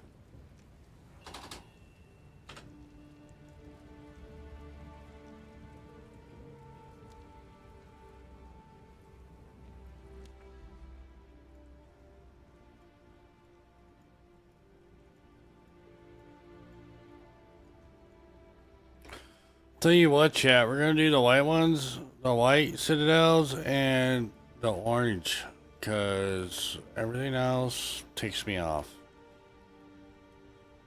The other one, I should say, makes me mad.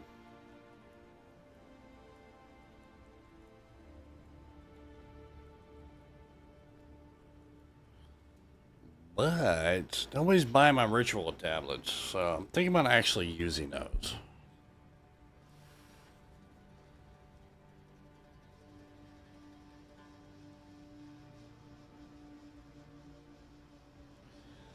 Doodlebot, what type of thing you got going on, man? Nobody's buying my gear, my high price gear. I can probably help you out. What up, Fractured?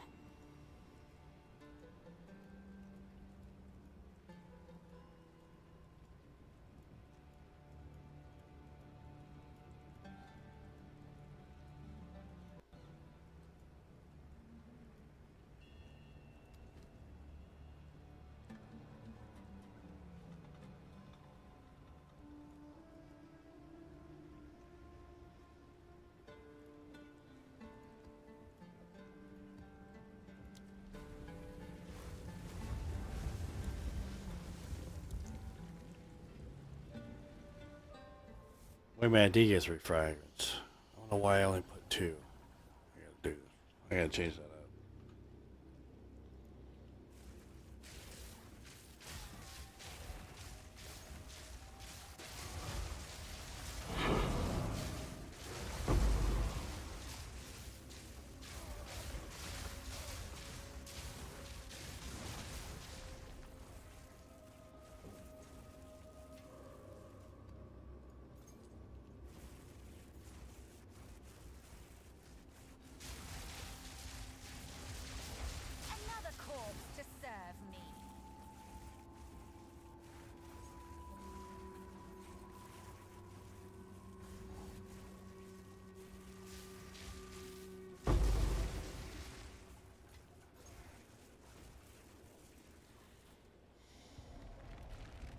PoE is good. The new update's coming out on the 4th of April, and they're adding more to the in-game, which is what we're doing right now. A lot more to the in-game. Adding 100 more unique items and 100 more support gems.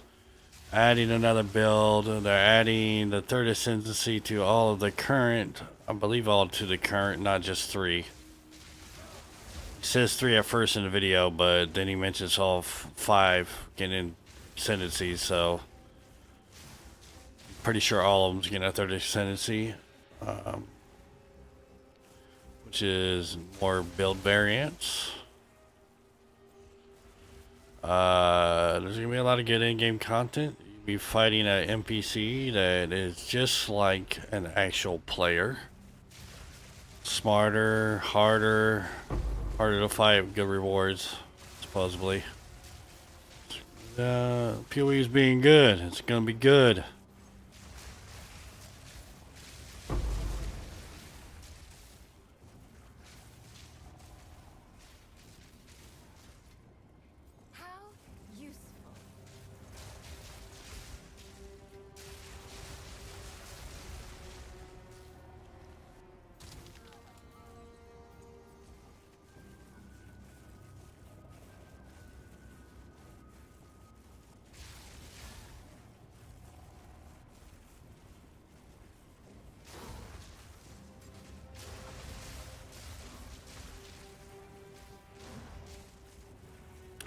Then I gotta buy a couple games and actually record them offline, off streaming, and do my walkthroughs that I want to do. Start on the channel for some solo games, make a series out of them. I just haven't had the time, man, to get to that. Only one person. I can only do so much. I work 50 to 60 hours a week. I work a full-time job, so it's kind of hard for me to push out this content and doing that as well. I'm starting to feel the struggle.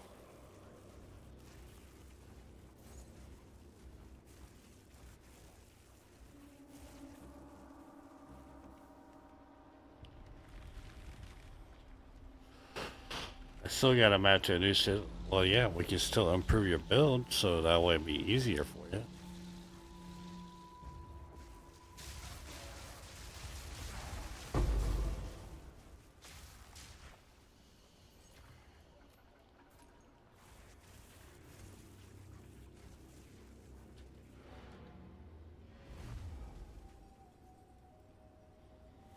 Yeah, I hear you. Go on. Did you figure out the vacation thing?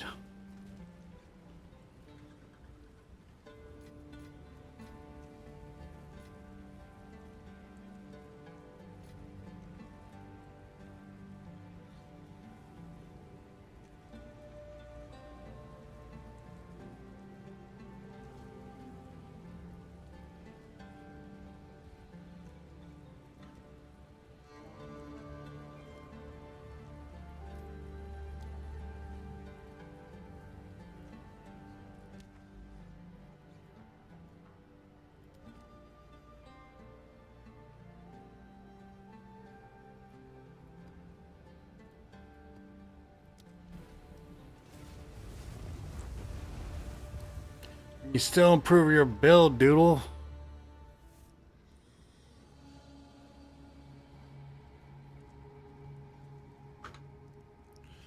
Seepage.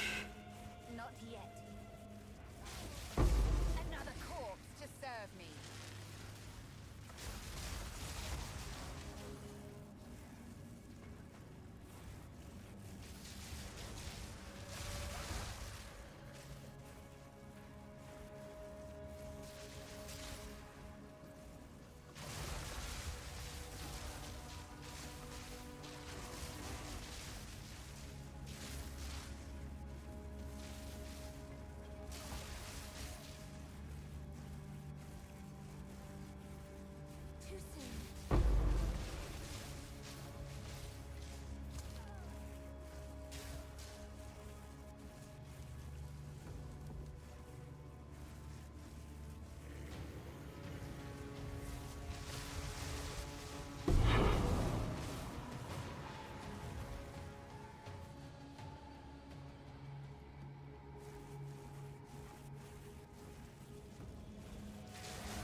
Worst map ever to do a breach on.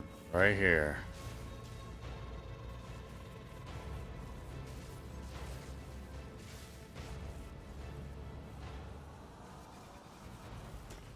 Didn't even drop that much. Disappointment.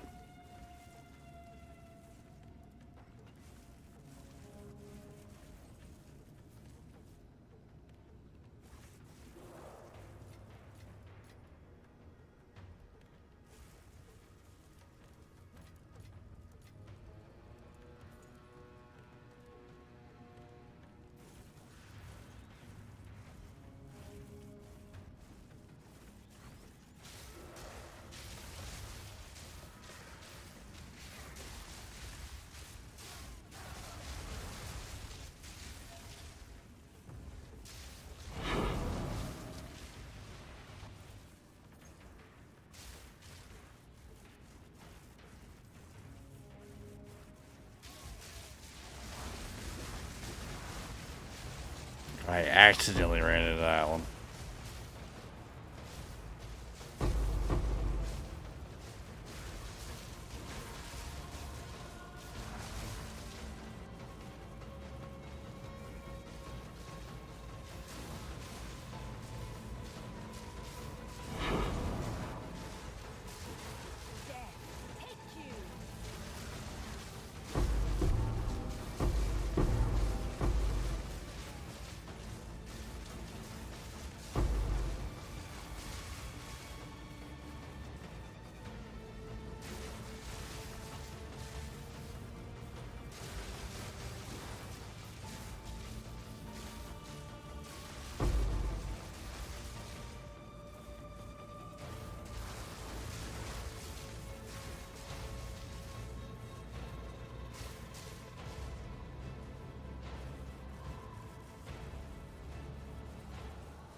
How useful.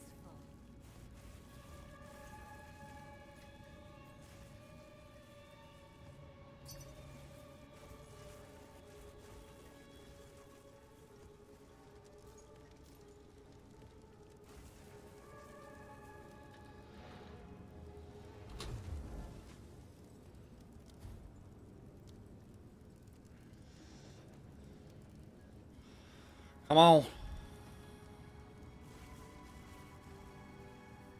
I need more time.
Let's go.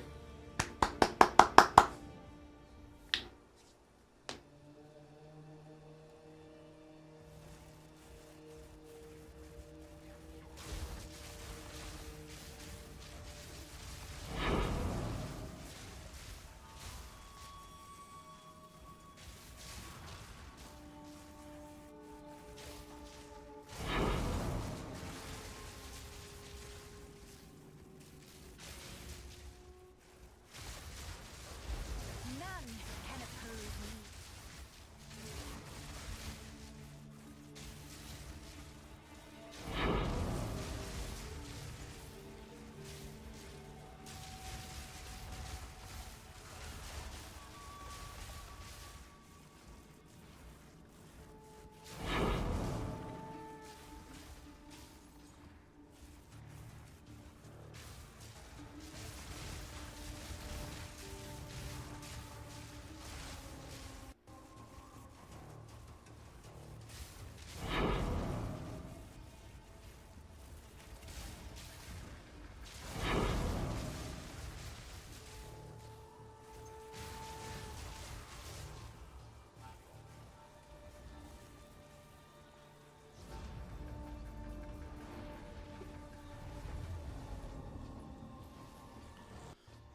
There we go.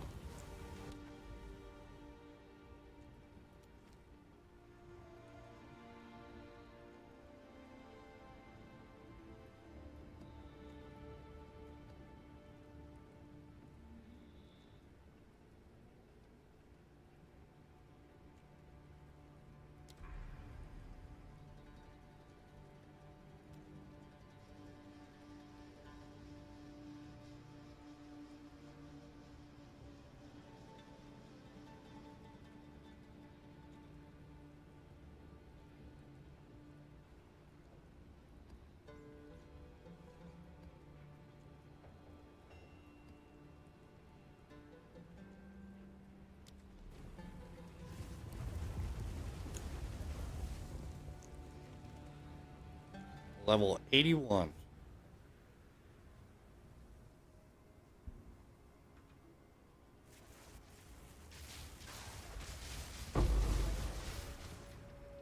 A gift from fate.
from fate.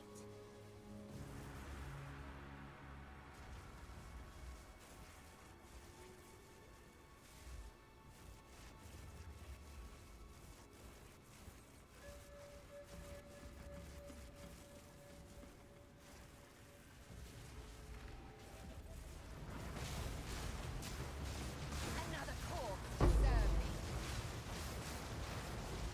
Too soon.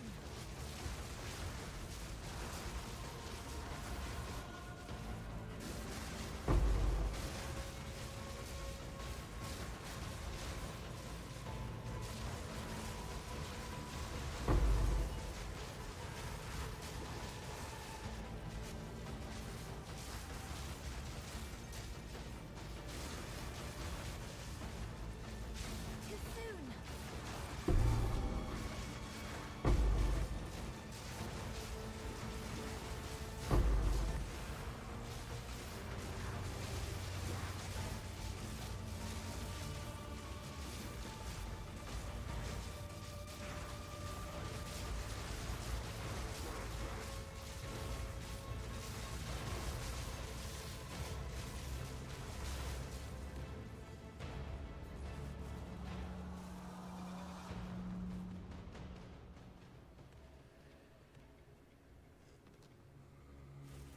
Yay, we leveled up to 94.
All right. Yes. Identify.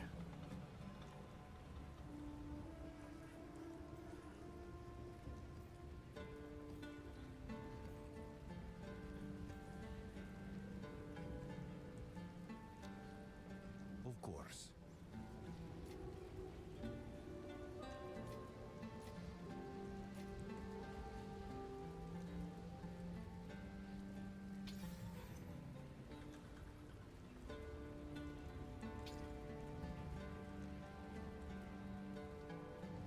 Garbage.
Penitentiary.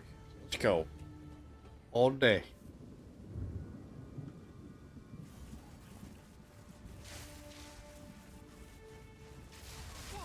It's my power to wield.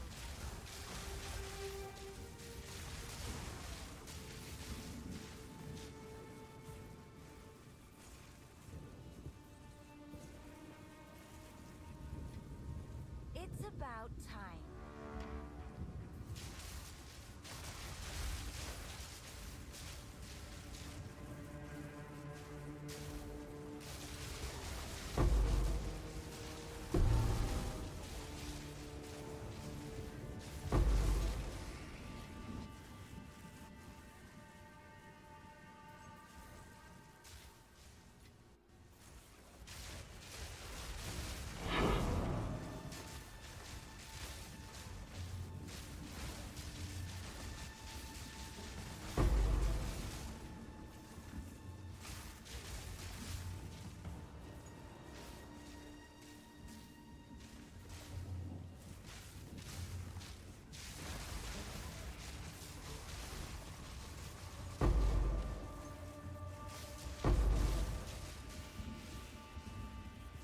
Too soon.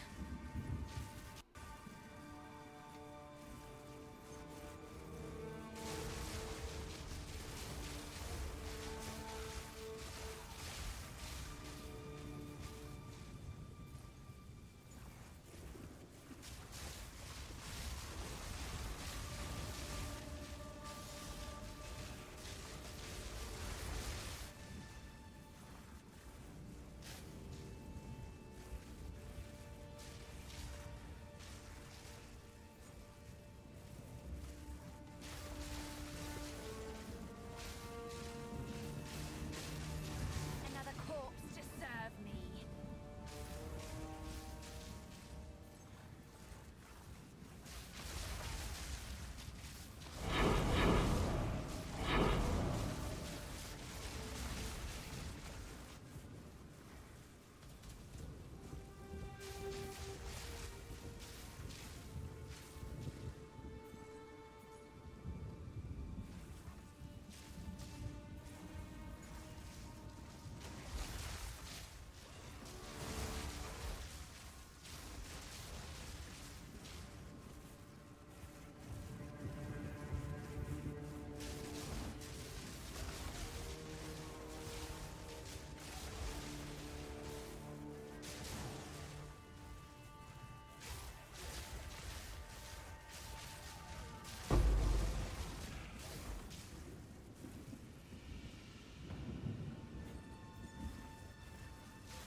A gift from fate.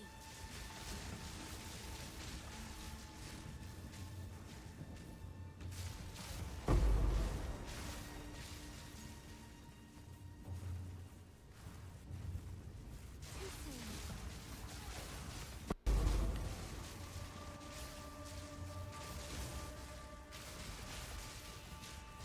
I need more time.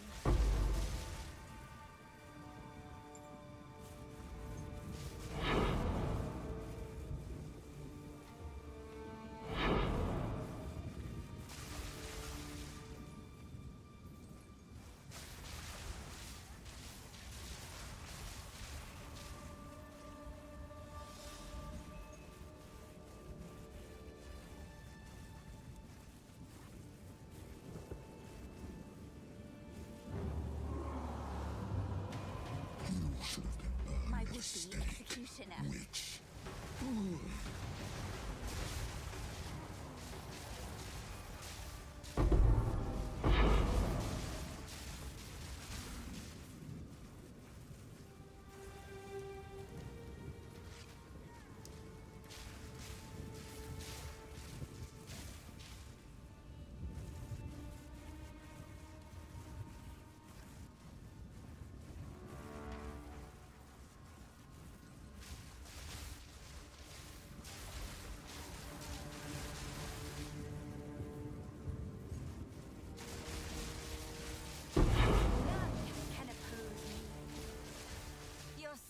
Fiends won't help you.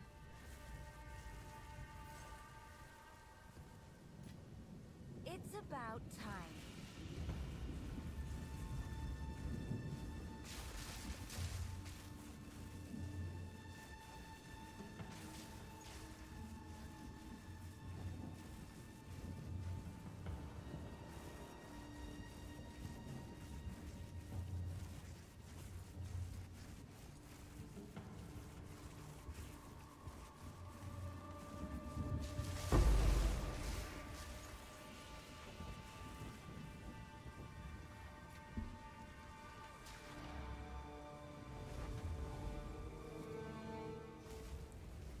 Oh yeah. Speak.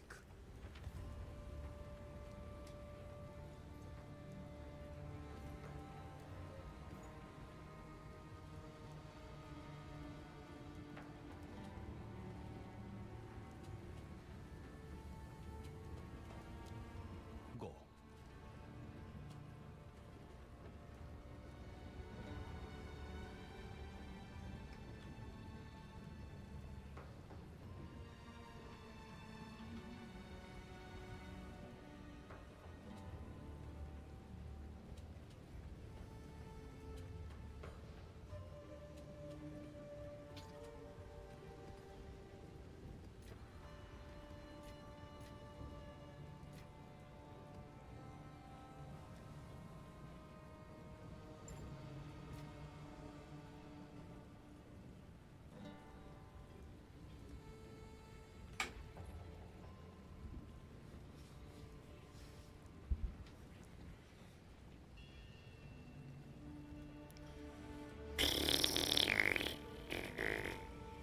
What is it?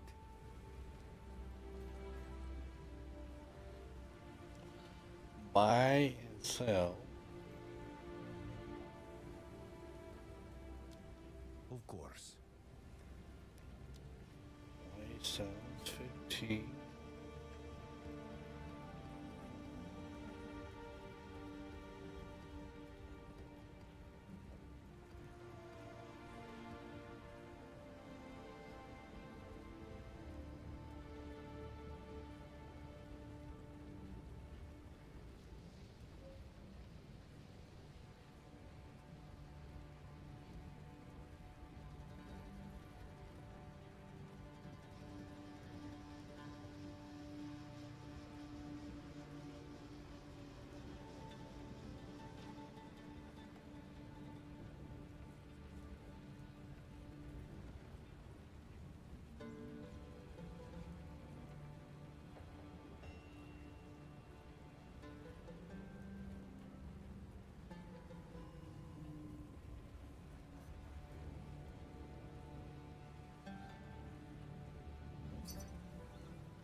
Market 5.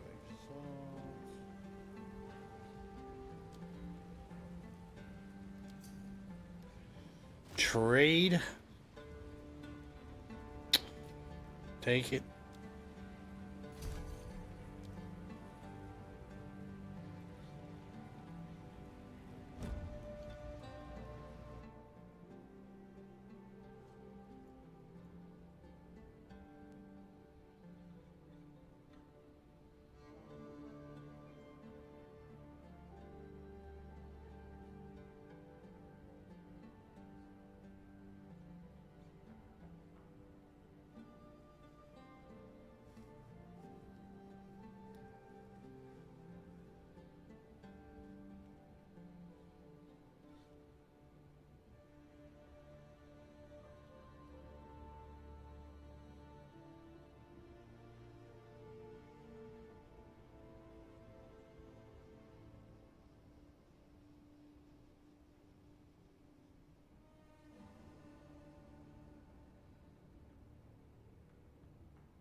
to.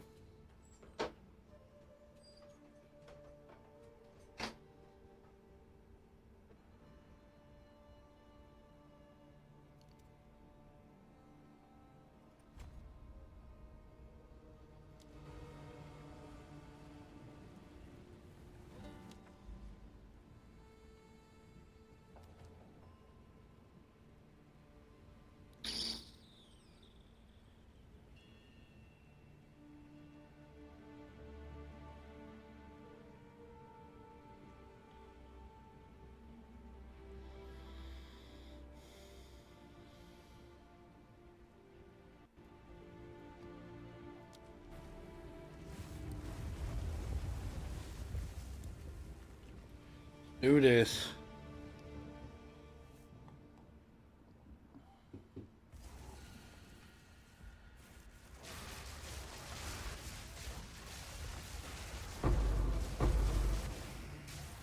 I need more time. Another corpse to serve me.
Right.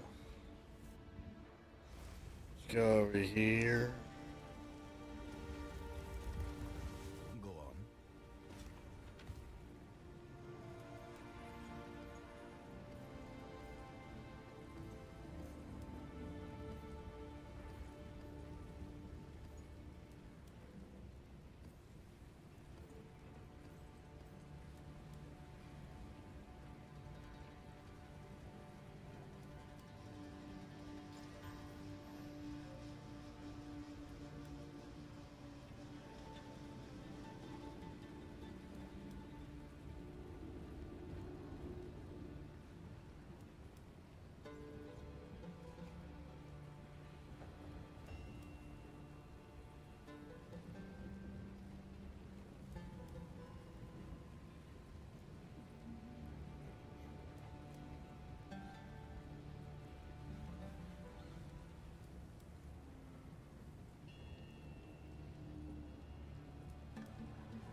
Yes.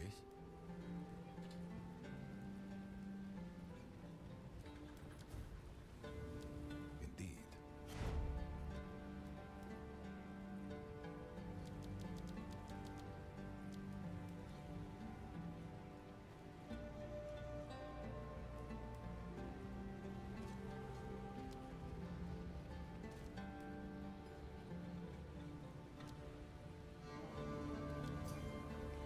Alright, man.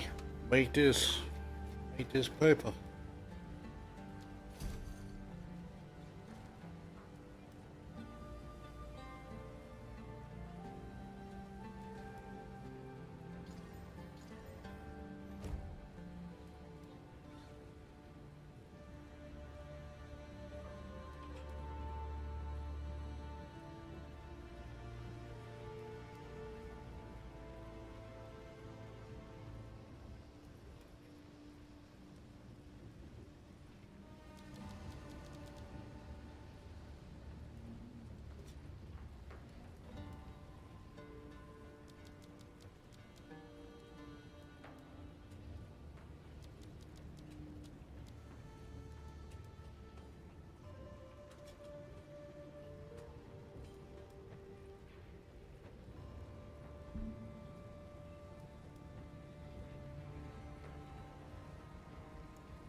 Speak.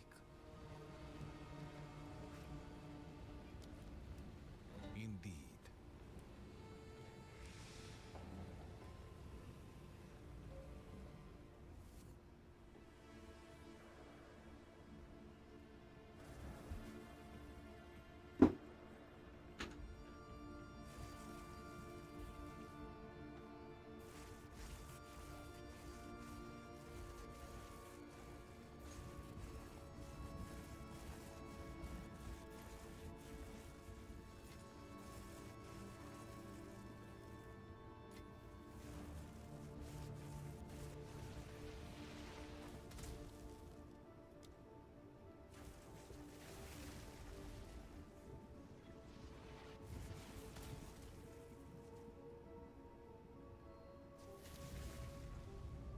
Ready?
gift from fate.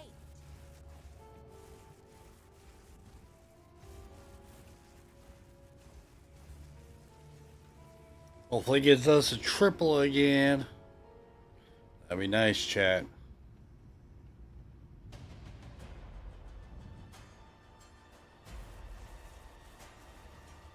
You cannot stop us. We will take the power that we deserve. Not if I take yours first.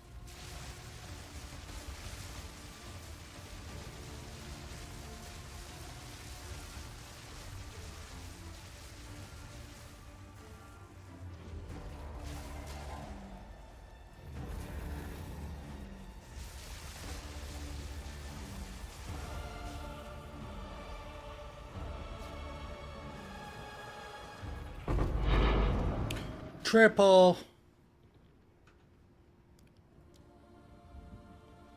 Let's freaking go.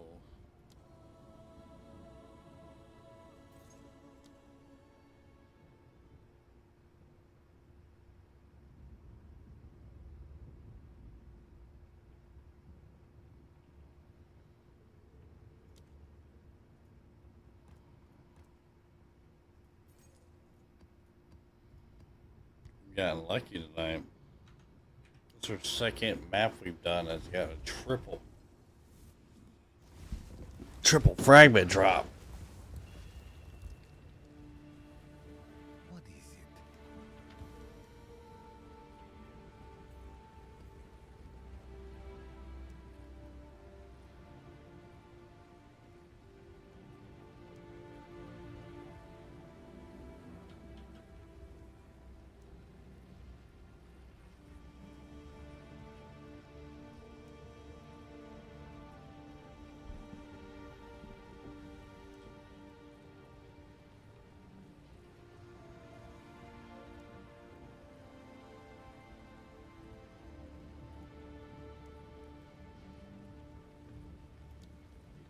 Go.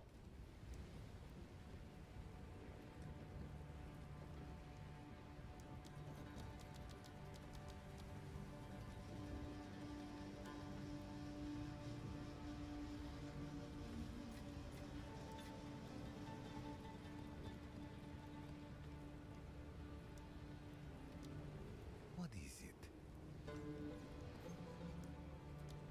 Indeed.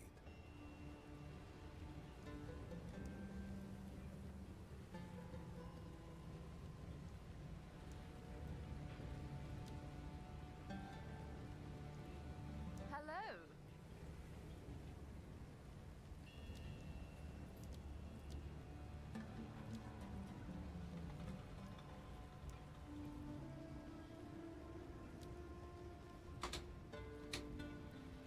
Did I not grab the third one?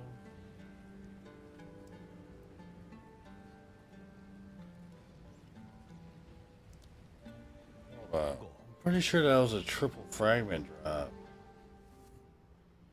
Right? Or is it glitching out?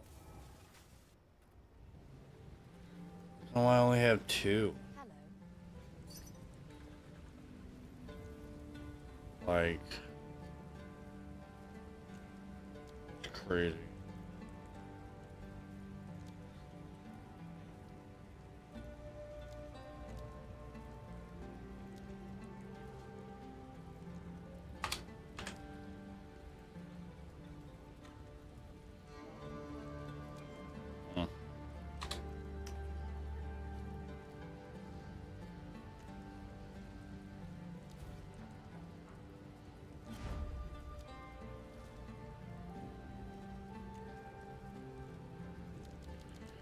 Is this that one that we were testing out? That wasn't.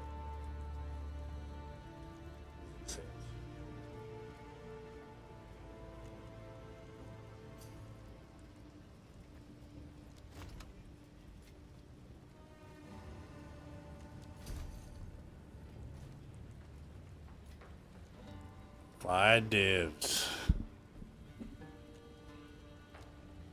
How can I help? Can't help me with crap. Alright.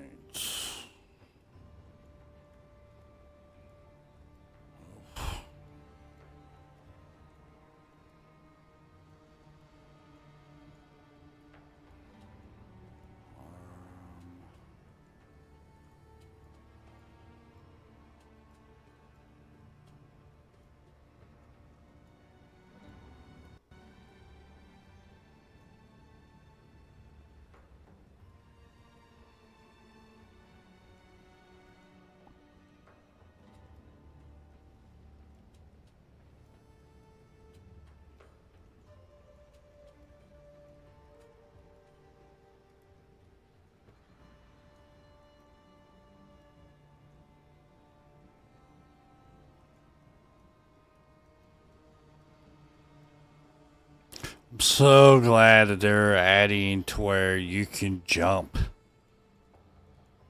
Like, you can go to any, like, waystone that the tower is covering and not have to... And not have to wait.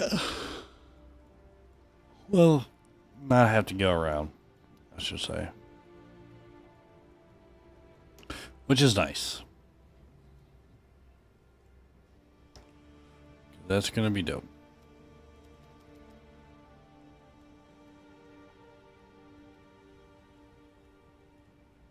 It's gonna be a superb addition.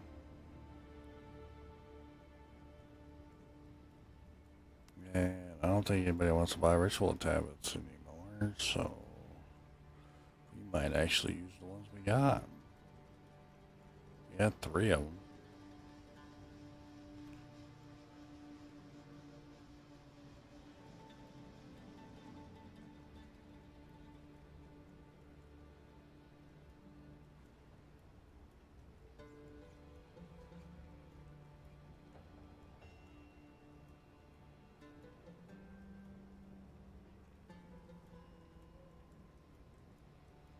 I want these orange citadels, man.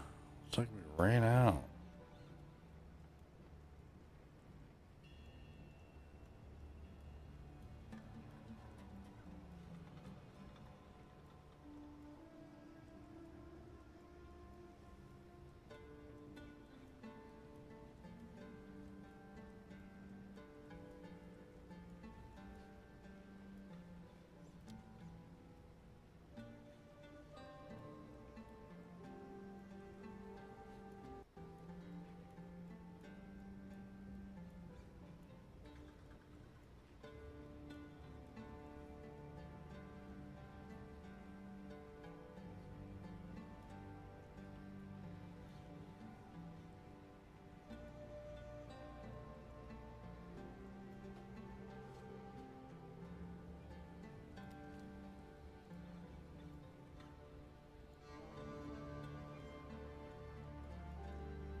Probably your favorite ad. You talking about the Citadel stuff where you can put a tablet in there and you can pick wherever?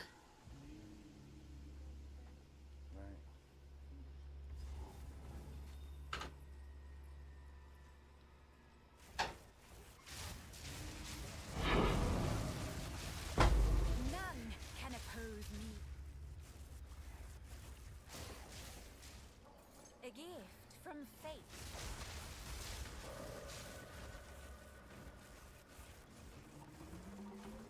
Cause it's so tedious sitting there having to grind even more maps. Cause it's not connecting right, you know what I mean?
That's one of my favorite ads for that. My other also favorite ad is that the reduced amount of towers are, but they're like their distances increased, and you can do like more than one tablet in them.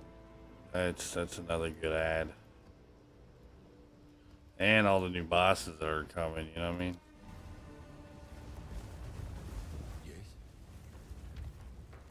Indeed.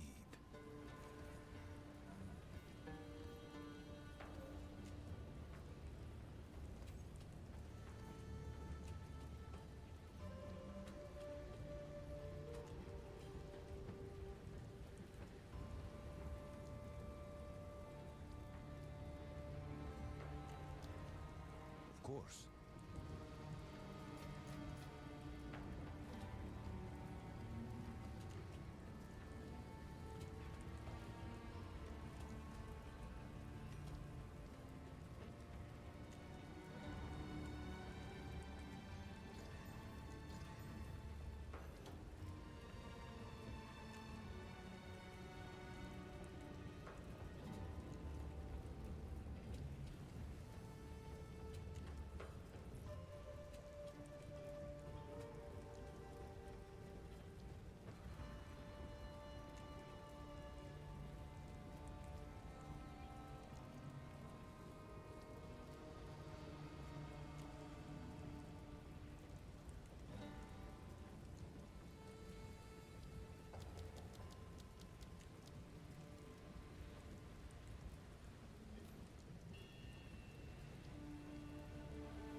Yes.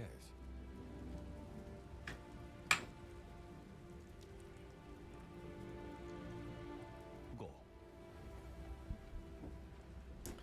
Savannah.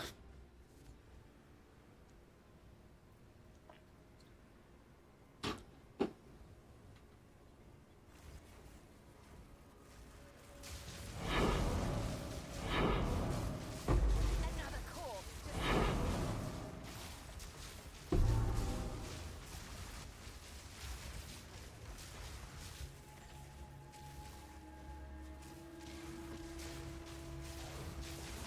I need more time.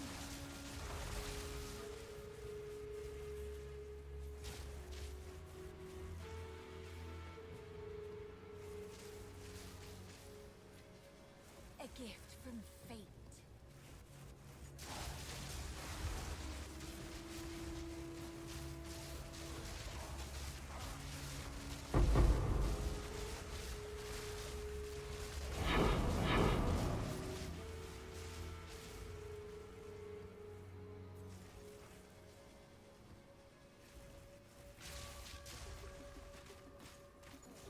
Too soon.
All right. Let's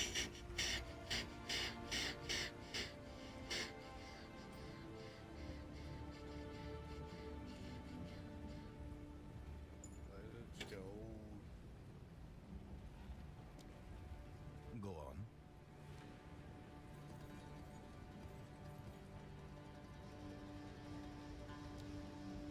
Of course. Chat, we got 15 million gold. I just realized that.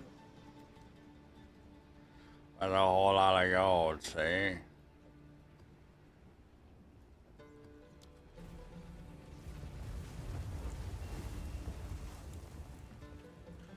Whole lot of gold.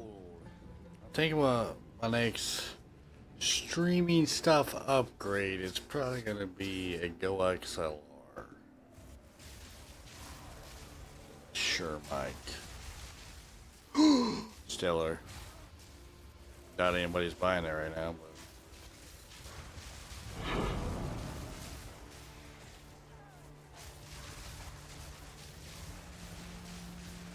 Death is my power to heal.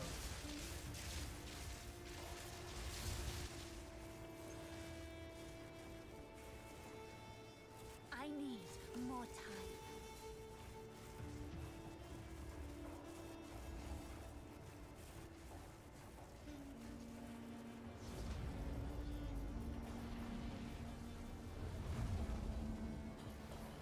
look at that already done. Isn't that crazy?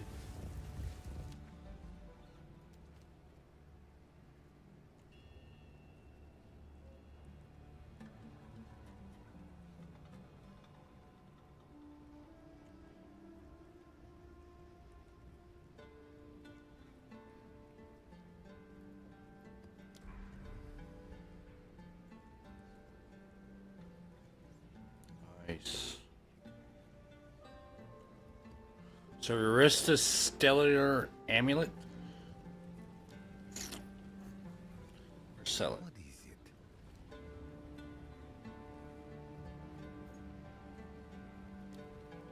Go. I say we risk it for the biscuit. Nothing. Always. Always nothing.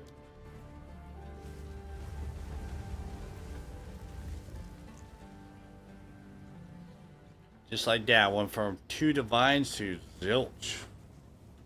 Instant.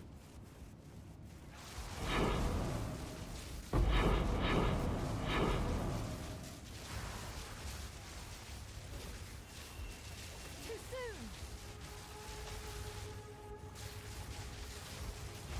Death is my power.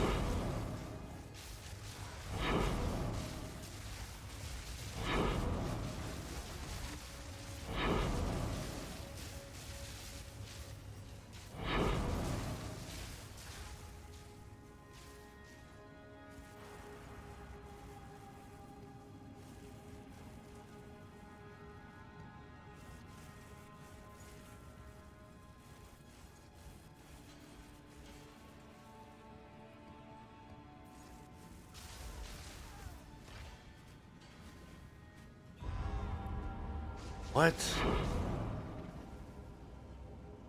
That don't make sense. I believe they had a ritual on it. Oh my gosh. I'm sitting there spamming. I was literally spamming the flask. This wasn't working. I've been running into a problem with that a lot lately.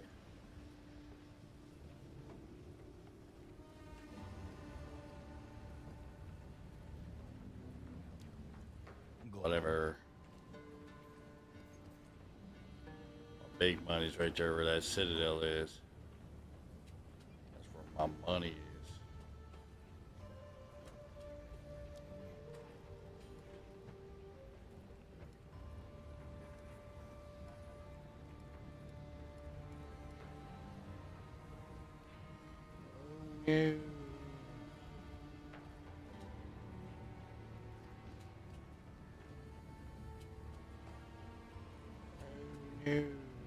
We lost all of our XP from that? That's crazy.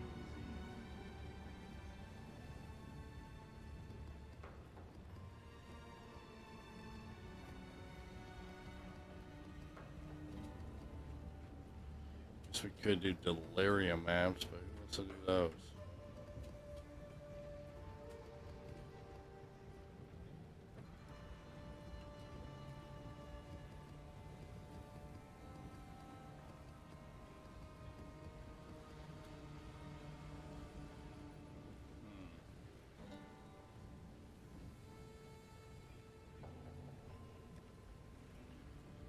I say, give me a stack, give me a stack, give me a stack, give me a stack. Well, these can go back. Give me that. So, let's go to waystones. Let's see what we can do here.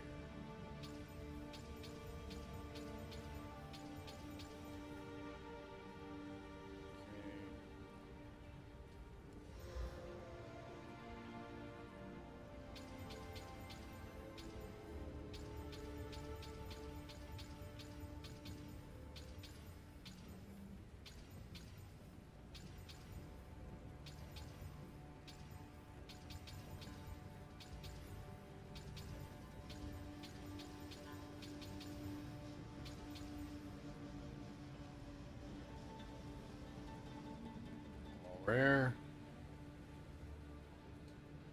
So that was corrupted.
gotta say here, make some 15s, chat. We're running out.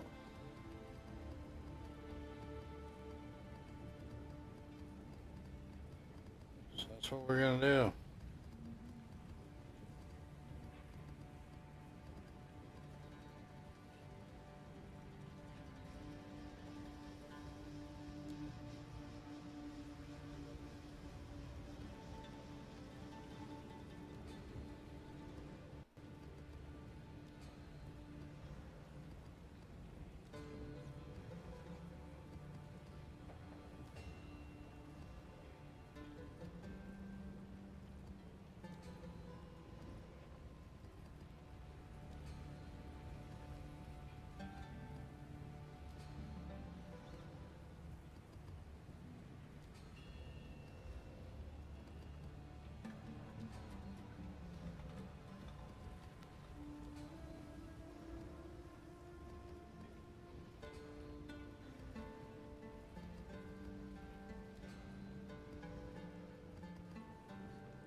speak.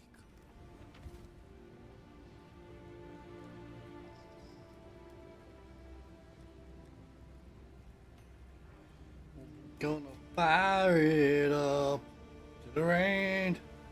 Watch it burn as I feel the pain.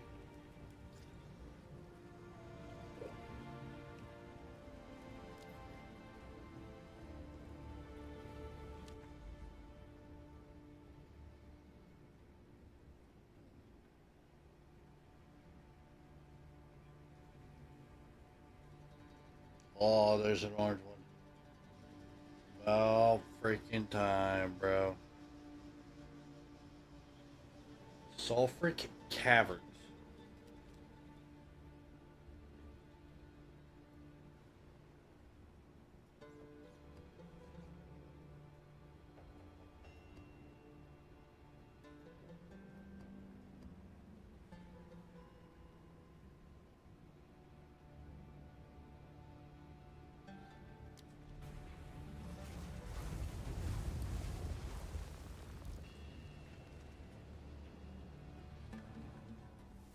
All right.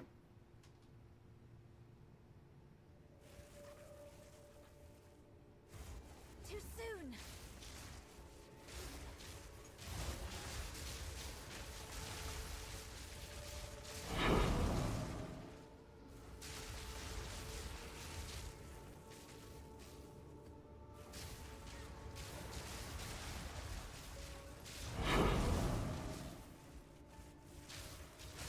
Too soon.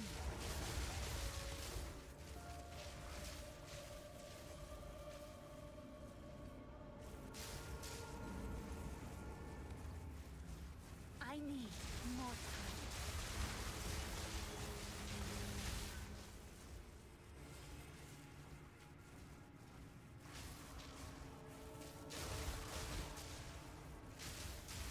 I need more time.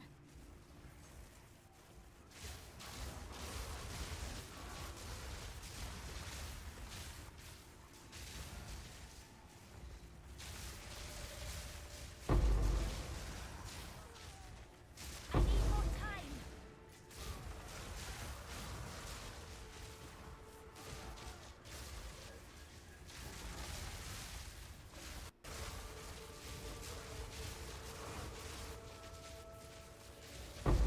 Another corpse to serve me. A gift from fate.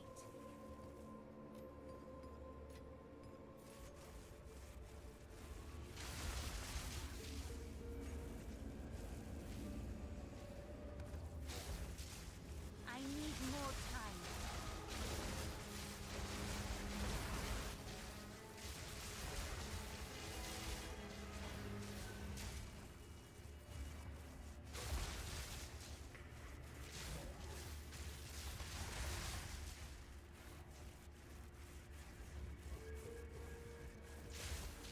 I need more time.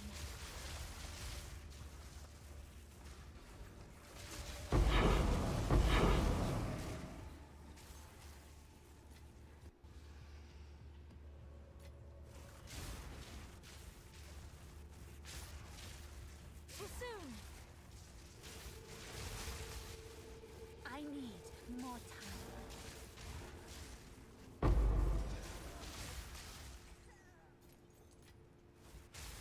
Too soon.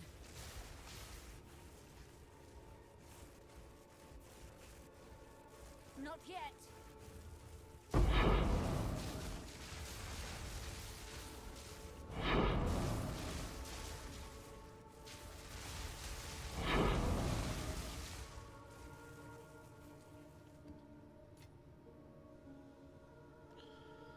Did I see the new patch for PoE 2? I did, and it looks freaking awesome. In-game content is gonna get a hell of a lot better. I need more time. It's gonna be nice. I need more time. All the bosses added. I was kind of hoping it would be the druid and not the huntress. Obviously, I guess beggars can't be choosers. But I'm stoked for it. What about you guys? You guys stoked for it? I'm stoked for it. Not yet.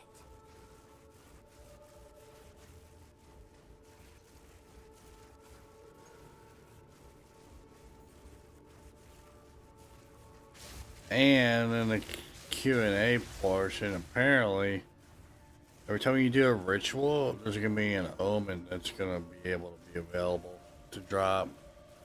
Which is going to be nice, because this is getting kind of annoying sitting here doing rituals and not even getting an omen drop. Death is my power to wield.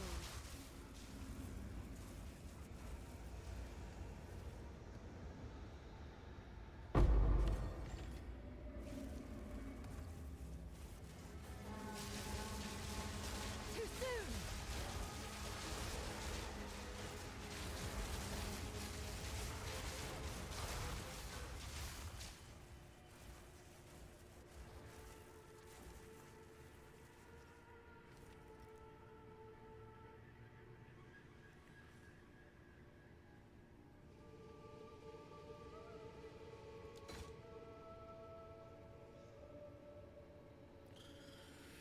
So the omen the other day for 19 dibs.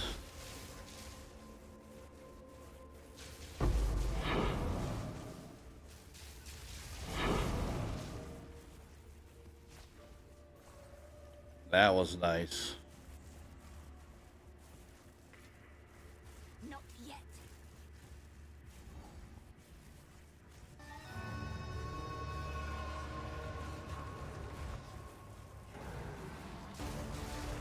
I need more time.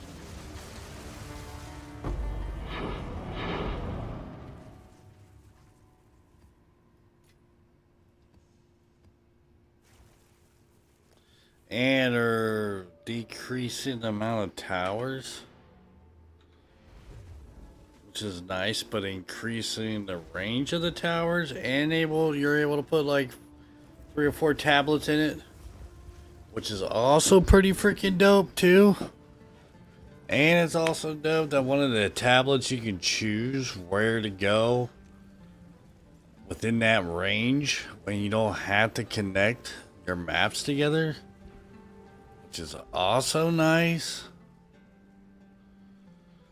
So yeah, I mean, there's a lot of good things coming. I like it. I like it a lot. I really do. It's gonna be interesting. It's gonna be a good season. I'll tell you that.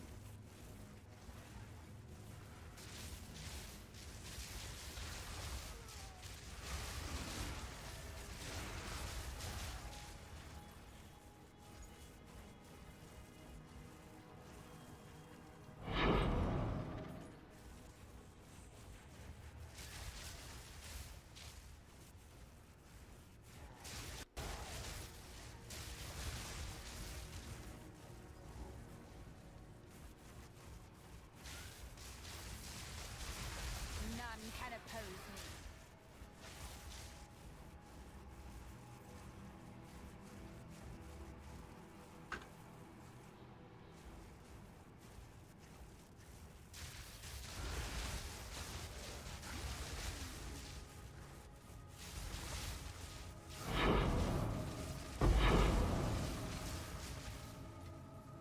How useful. I need more time.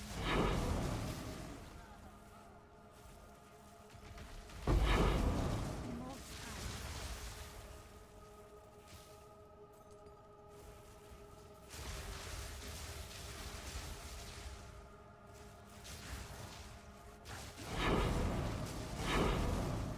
I need more time.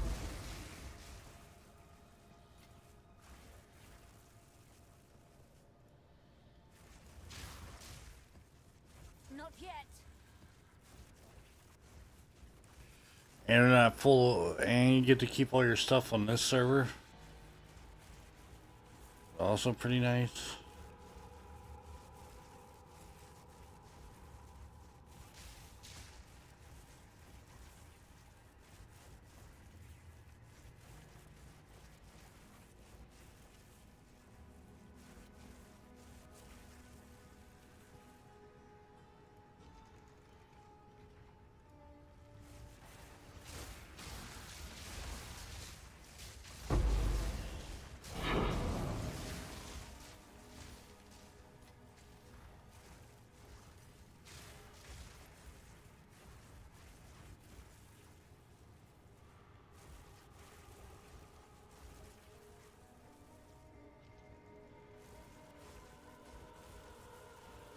And they're adding 7 new maps to the in-game. And they look extremely interesting. And there's more crafting stuff. Oh my gosh. A lot of good things.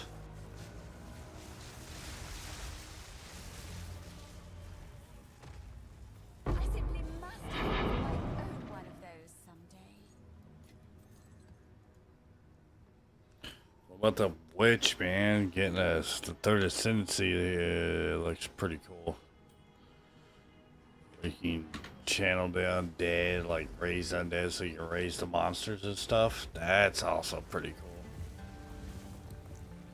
Go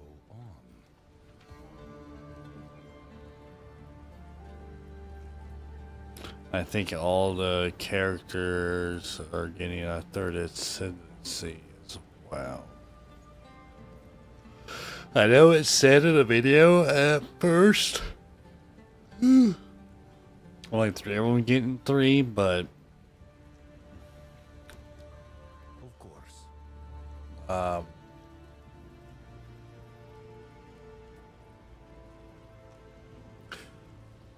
but then in like, I think it's like a 10-15 seconds later, he says L5 get a third ascendancy.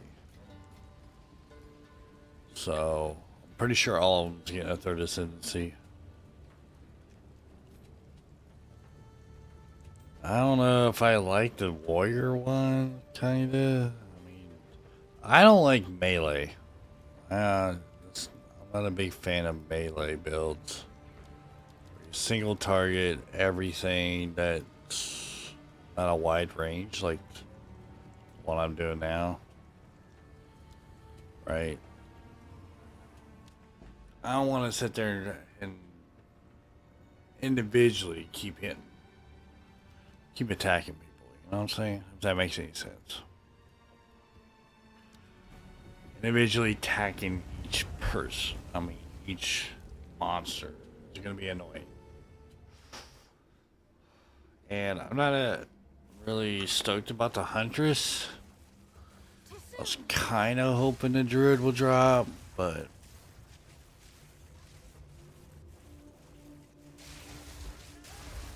I don't know.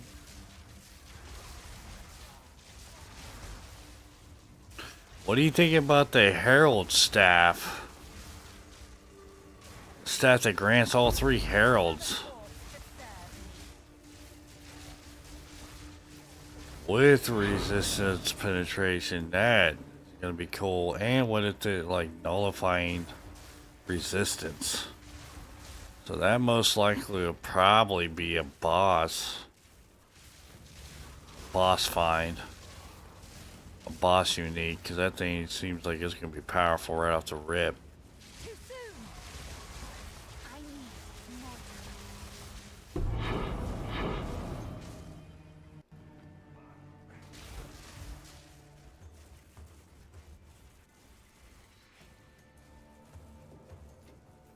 How useful. I need more time.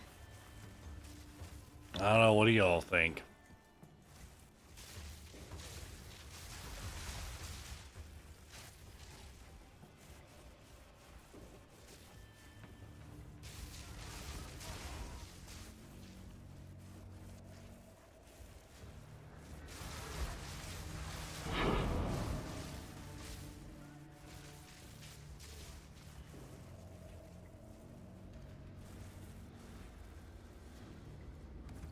I need more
need more time. I need more time.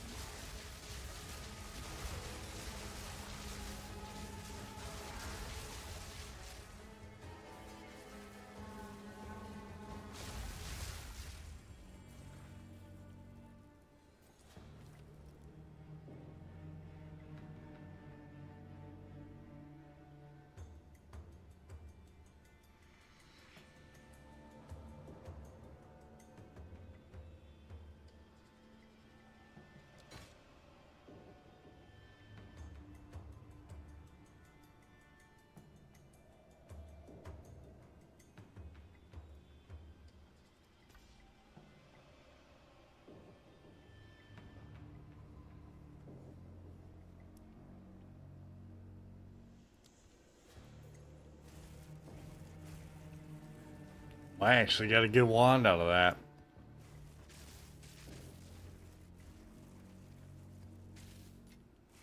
How useful. Chad, the reason why we're picking up Waystone low tier, even though we're in a 15, is because I sell them for gold.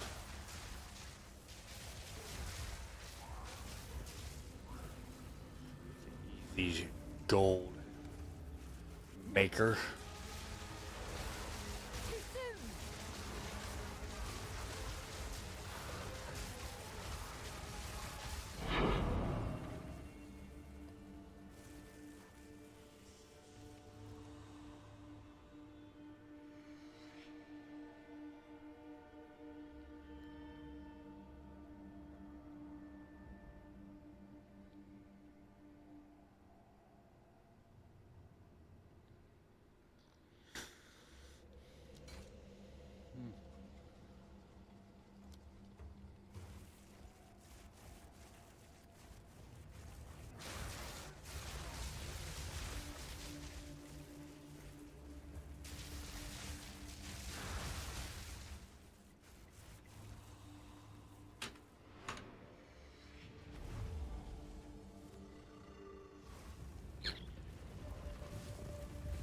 Yes?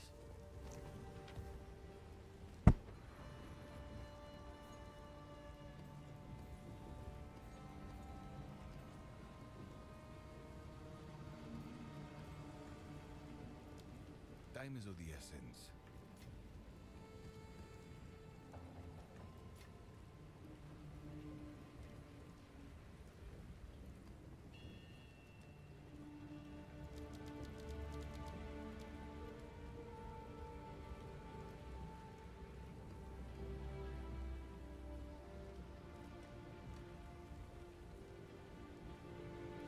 Alright, lightning damage, energy, 84% lightning.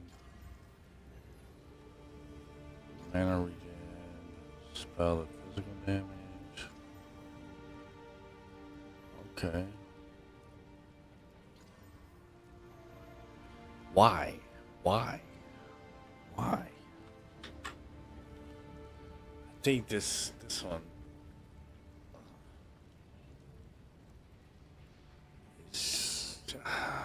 I don't know.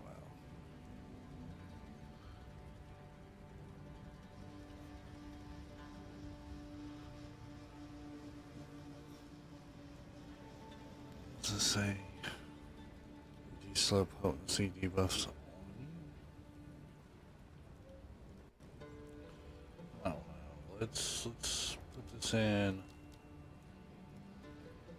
50. See what goes. See what happens.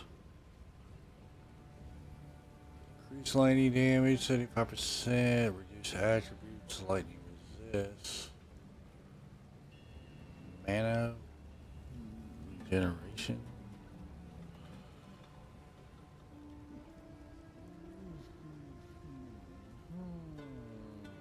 I don't think this is gonna be worth anything. Reduce 75%. Let's look at this.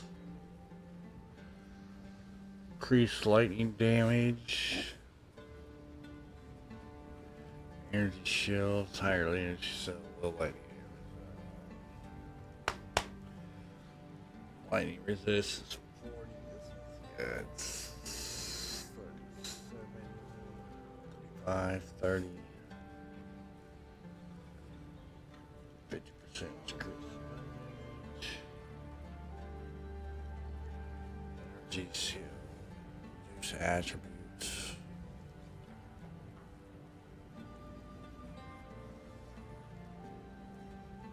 Alright, we'll drop it. We'll drop it in this 50 tab. This, on the other hand, looks almost promising, but if it had a higher spell damage, it might be a lot better. I think the only thing that's going to really save this thing is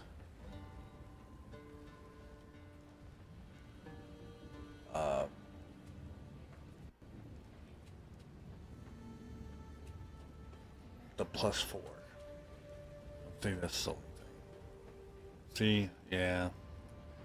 Spell damage is higher, that's higher. Yeah. This is... Maybe put this down for one div. See if anybody wants it. I mean, it is a +4.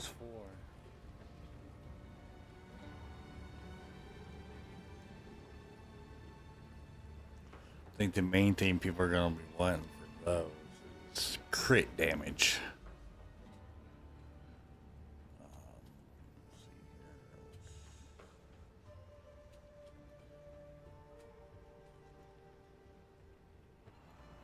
Let's see.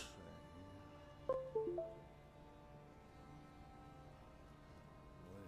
is the least path of resistance? But I think we went the wrong direction. Well, I was doing these rituals to see if it'll drop something good for us, but it didn't. So,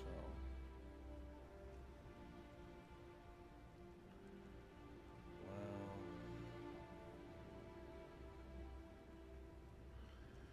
I guess we can do it one of two ways here.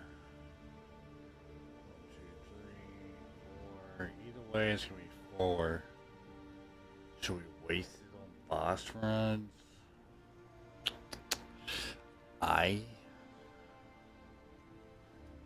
don't think we should waste these bosses. But either way, we're gonna have to do 3 boss runs. So, whatever.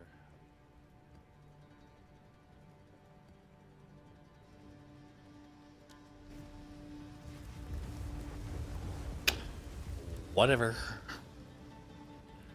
We'll waste a boss run.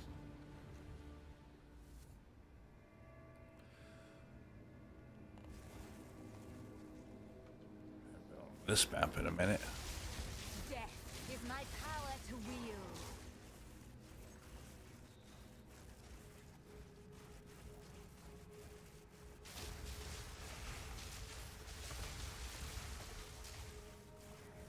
Too soon.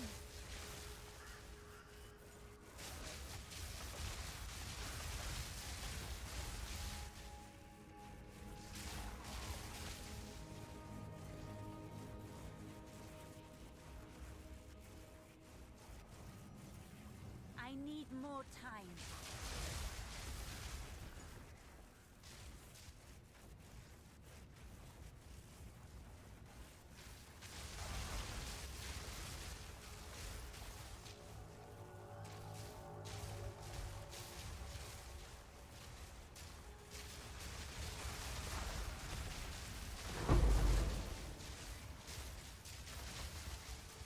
Not yet.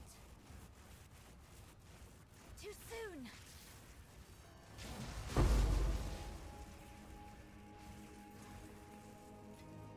How useful.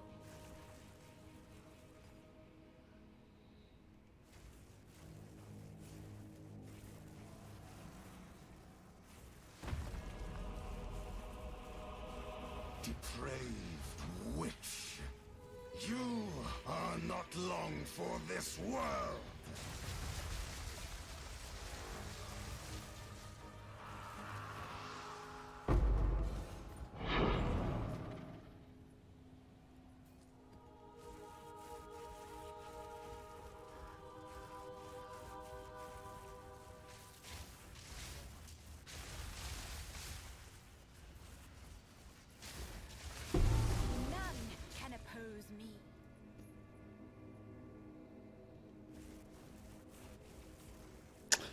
I don't think I've seen that unique yet.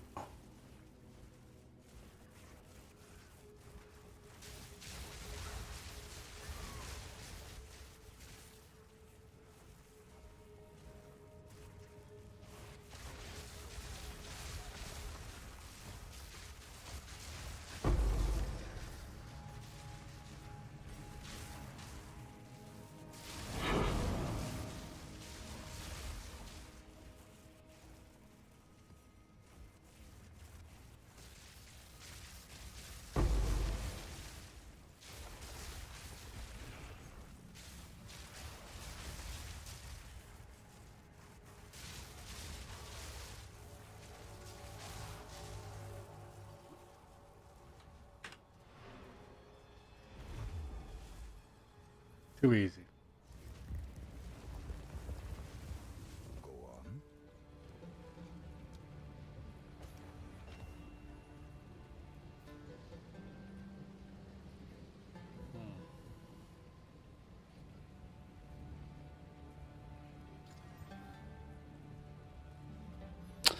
Well, this is a level 4.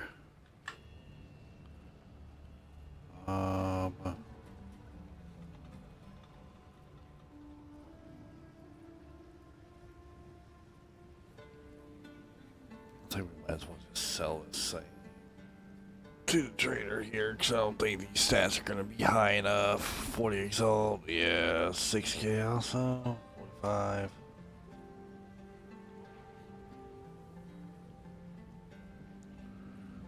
$70 exalt.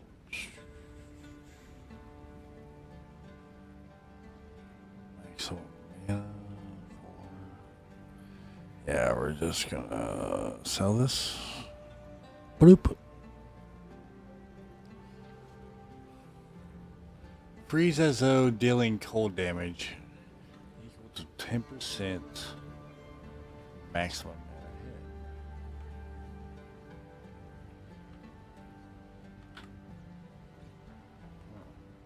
I don't think I've had this one. Of course. Oh, I do? I didn't think I did.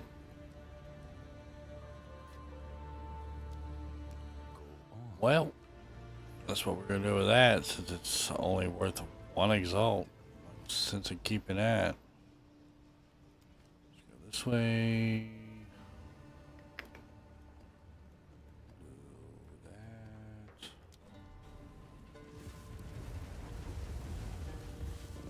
that. Then we'll do one more map. Then we gotta grab some more maps. We gotta filter out our maps, guys.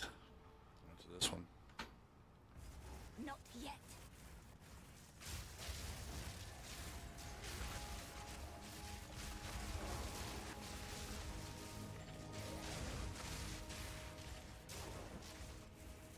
Too soon. Another corpse to serve me.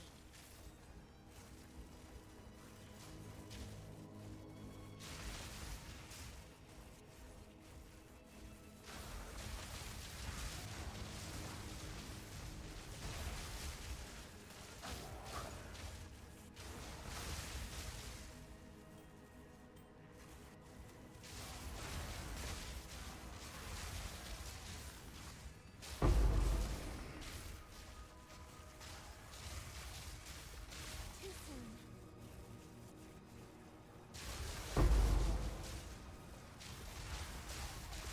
All part of my plan. Too soon.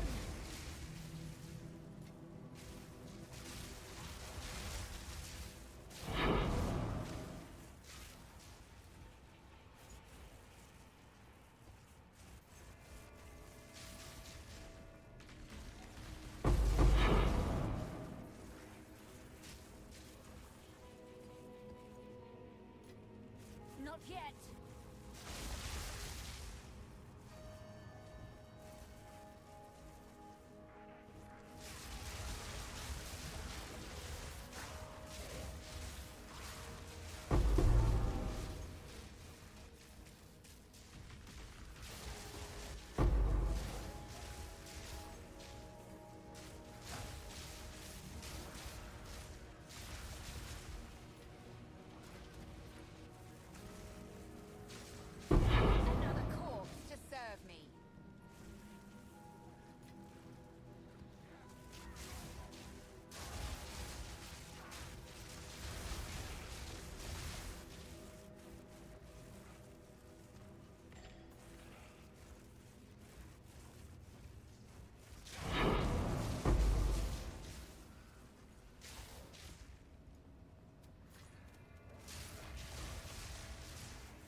Be the last boss.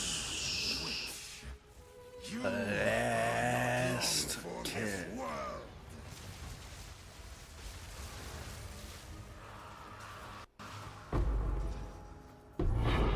All part of my plan.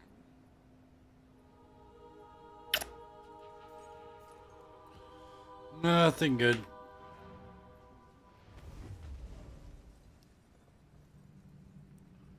It's part of the usual. Dude, we ran so many maps already, we haven't even came across a divine. Not one div.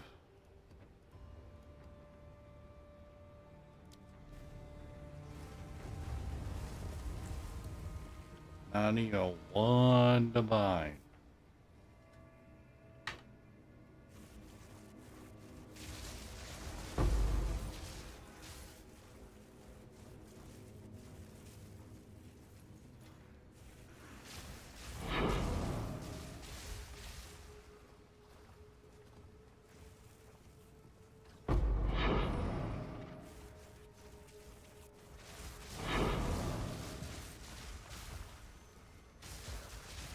Death is my power to wield.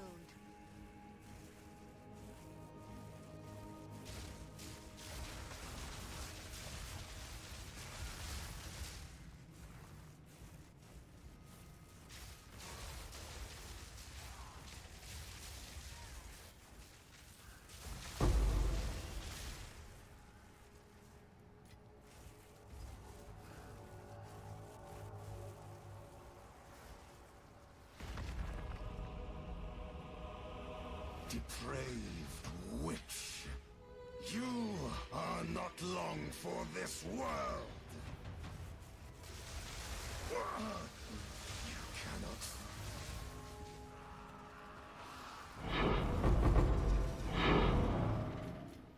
A gift from fate.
Another corpse to serve me.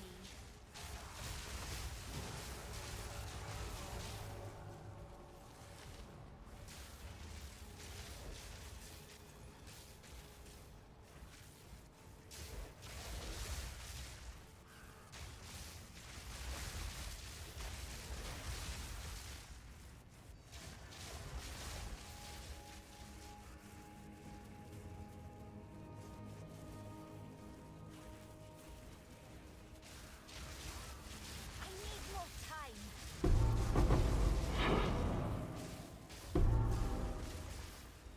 Too soon.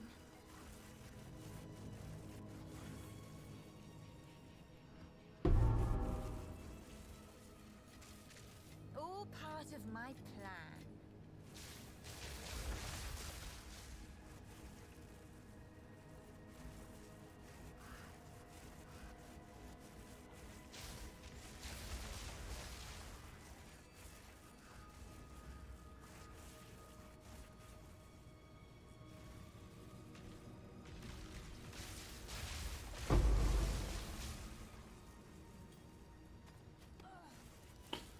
Well, we just picked up a gold ring. Tier 5. Hopefully it's worth something.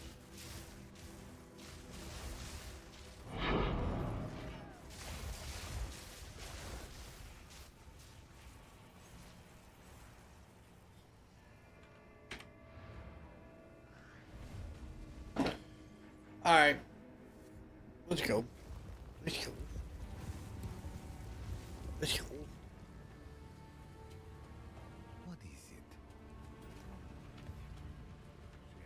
this,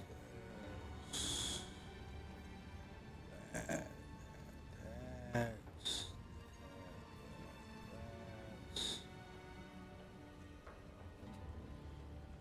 So we got everything.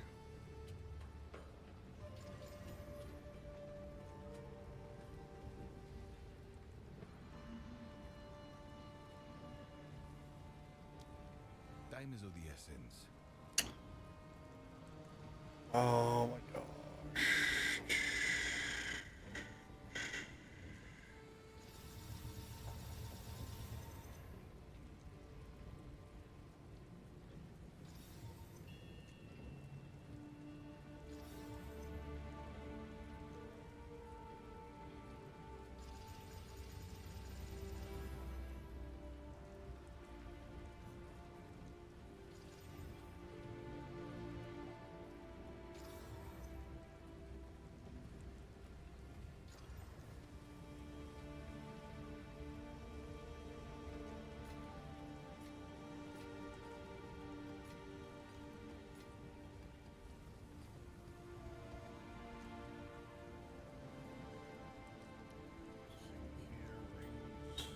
Blank ones. Awesome, man. Okay, radiant maps. And this, I guess. Put it in the 5.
Speak.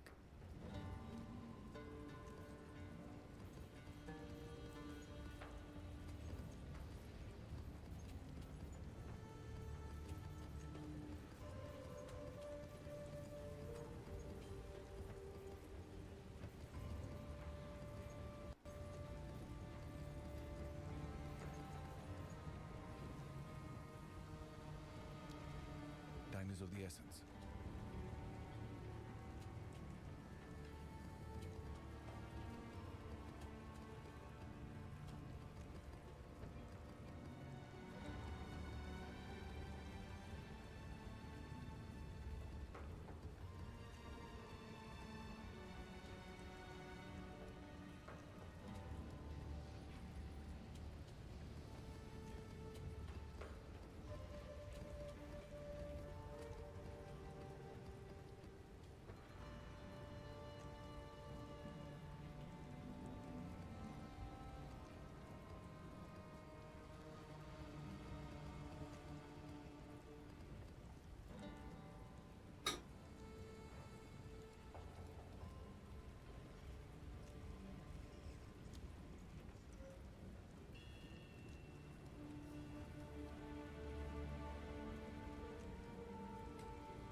Last little night. Then we're heading off the bed. Too soon.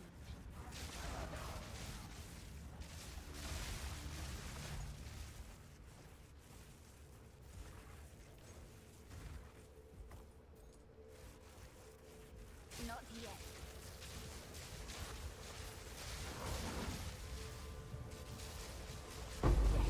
Take you.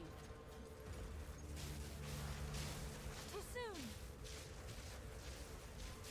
I need more time.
Another corpse disturbed. How useful.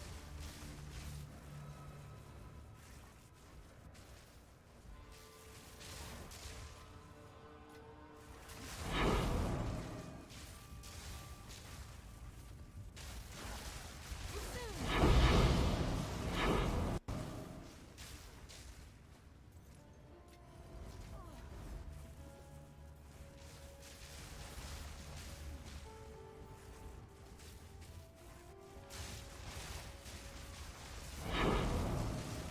I need more time.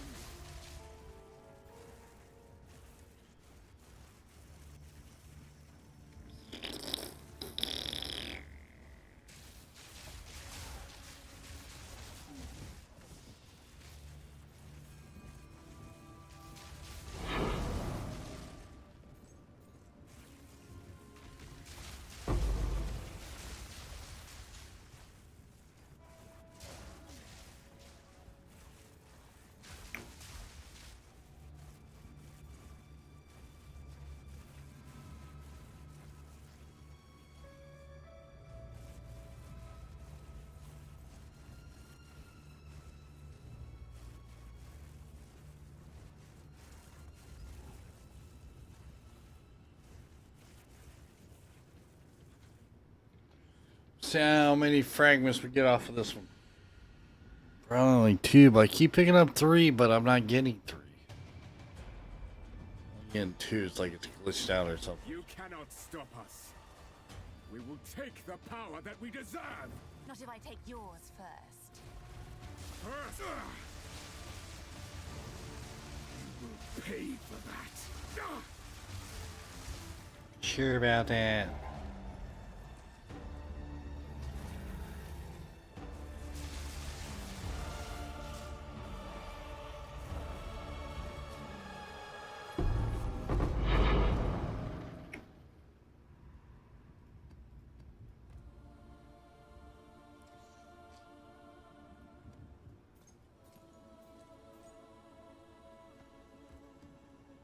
Well, we didn't get a third one. We just got a tablet. That's all.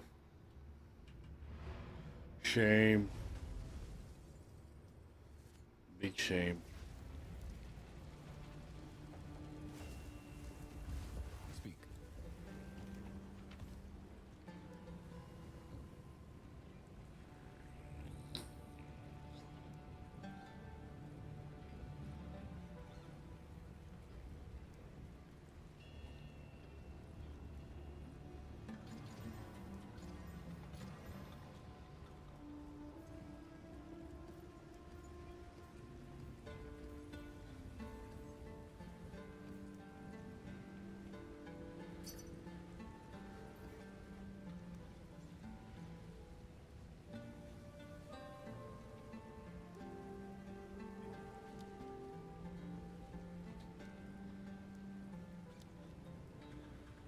Time is of the essence.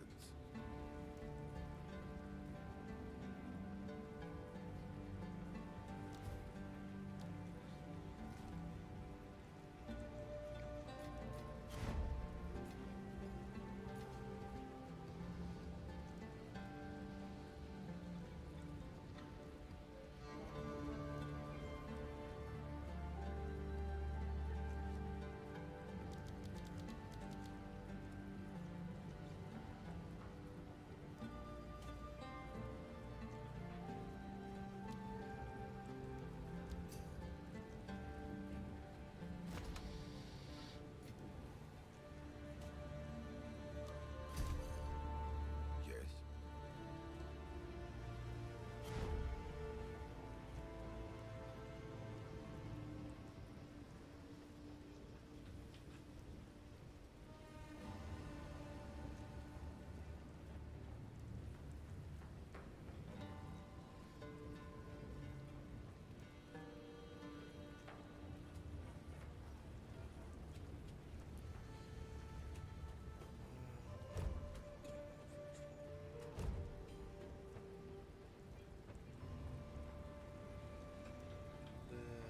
This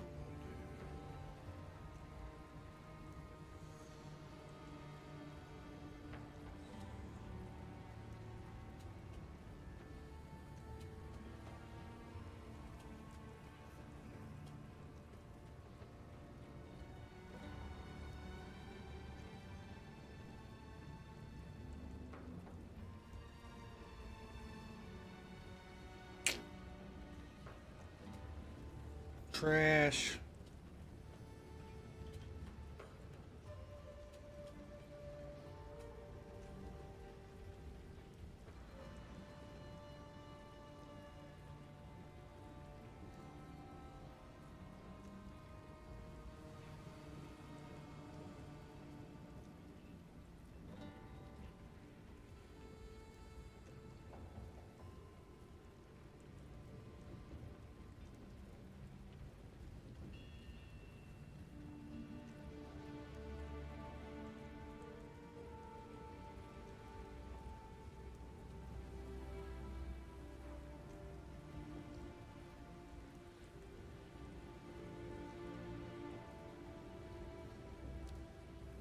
Time is of the essence.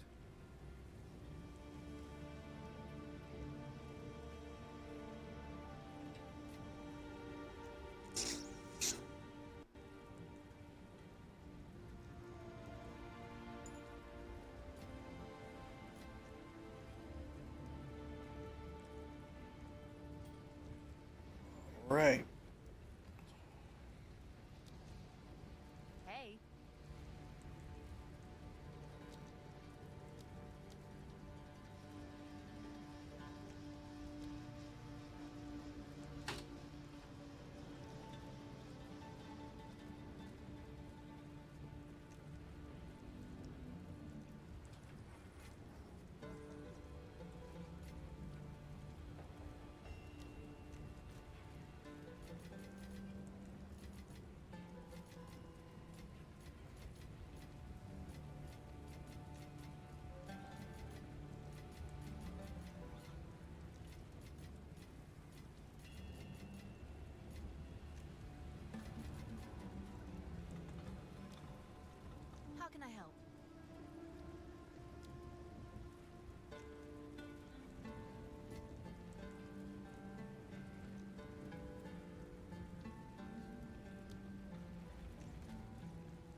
So stockpile of exalts.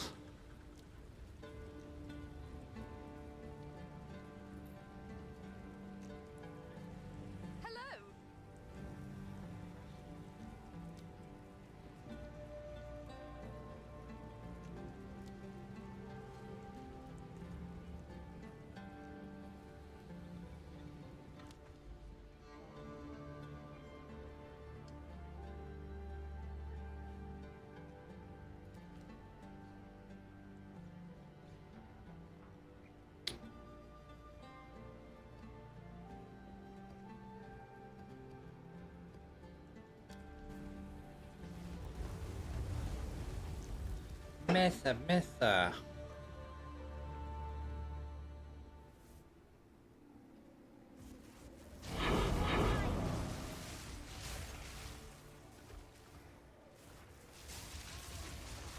Death is my power to wield.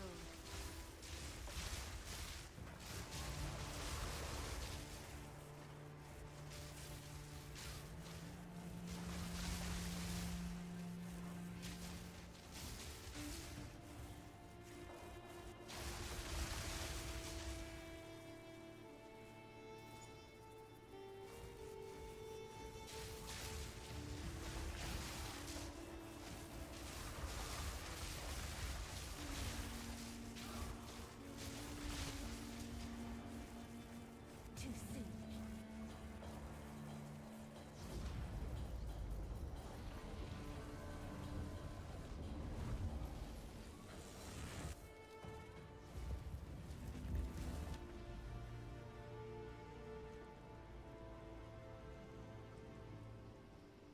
So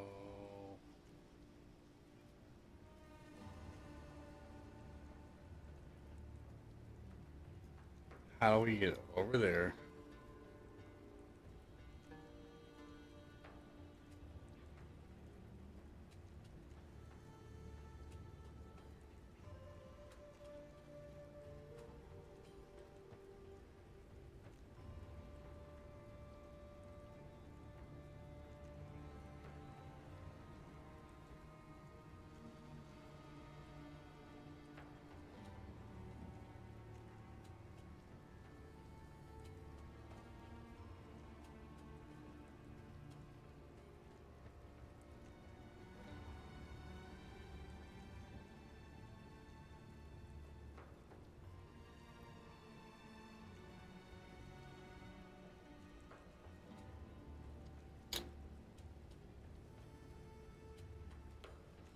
Oh, that's a bummer.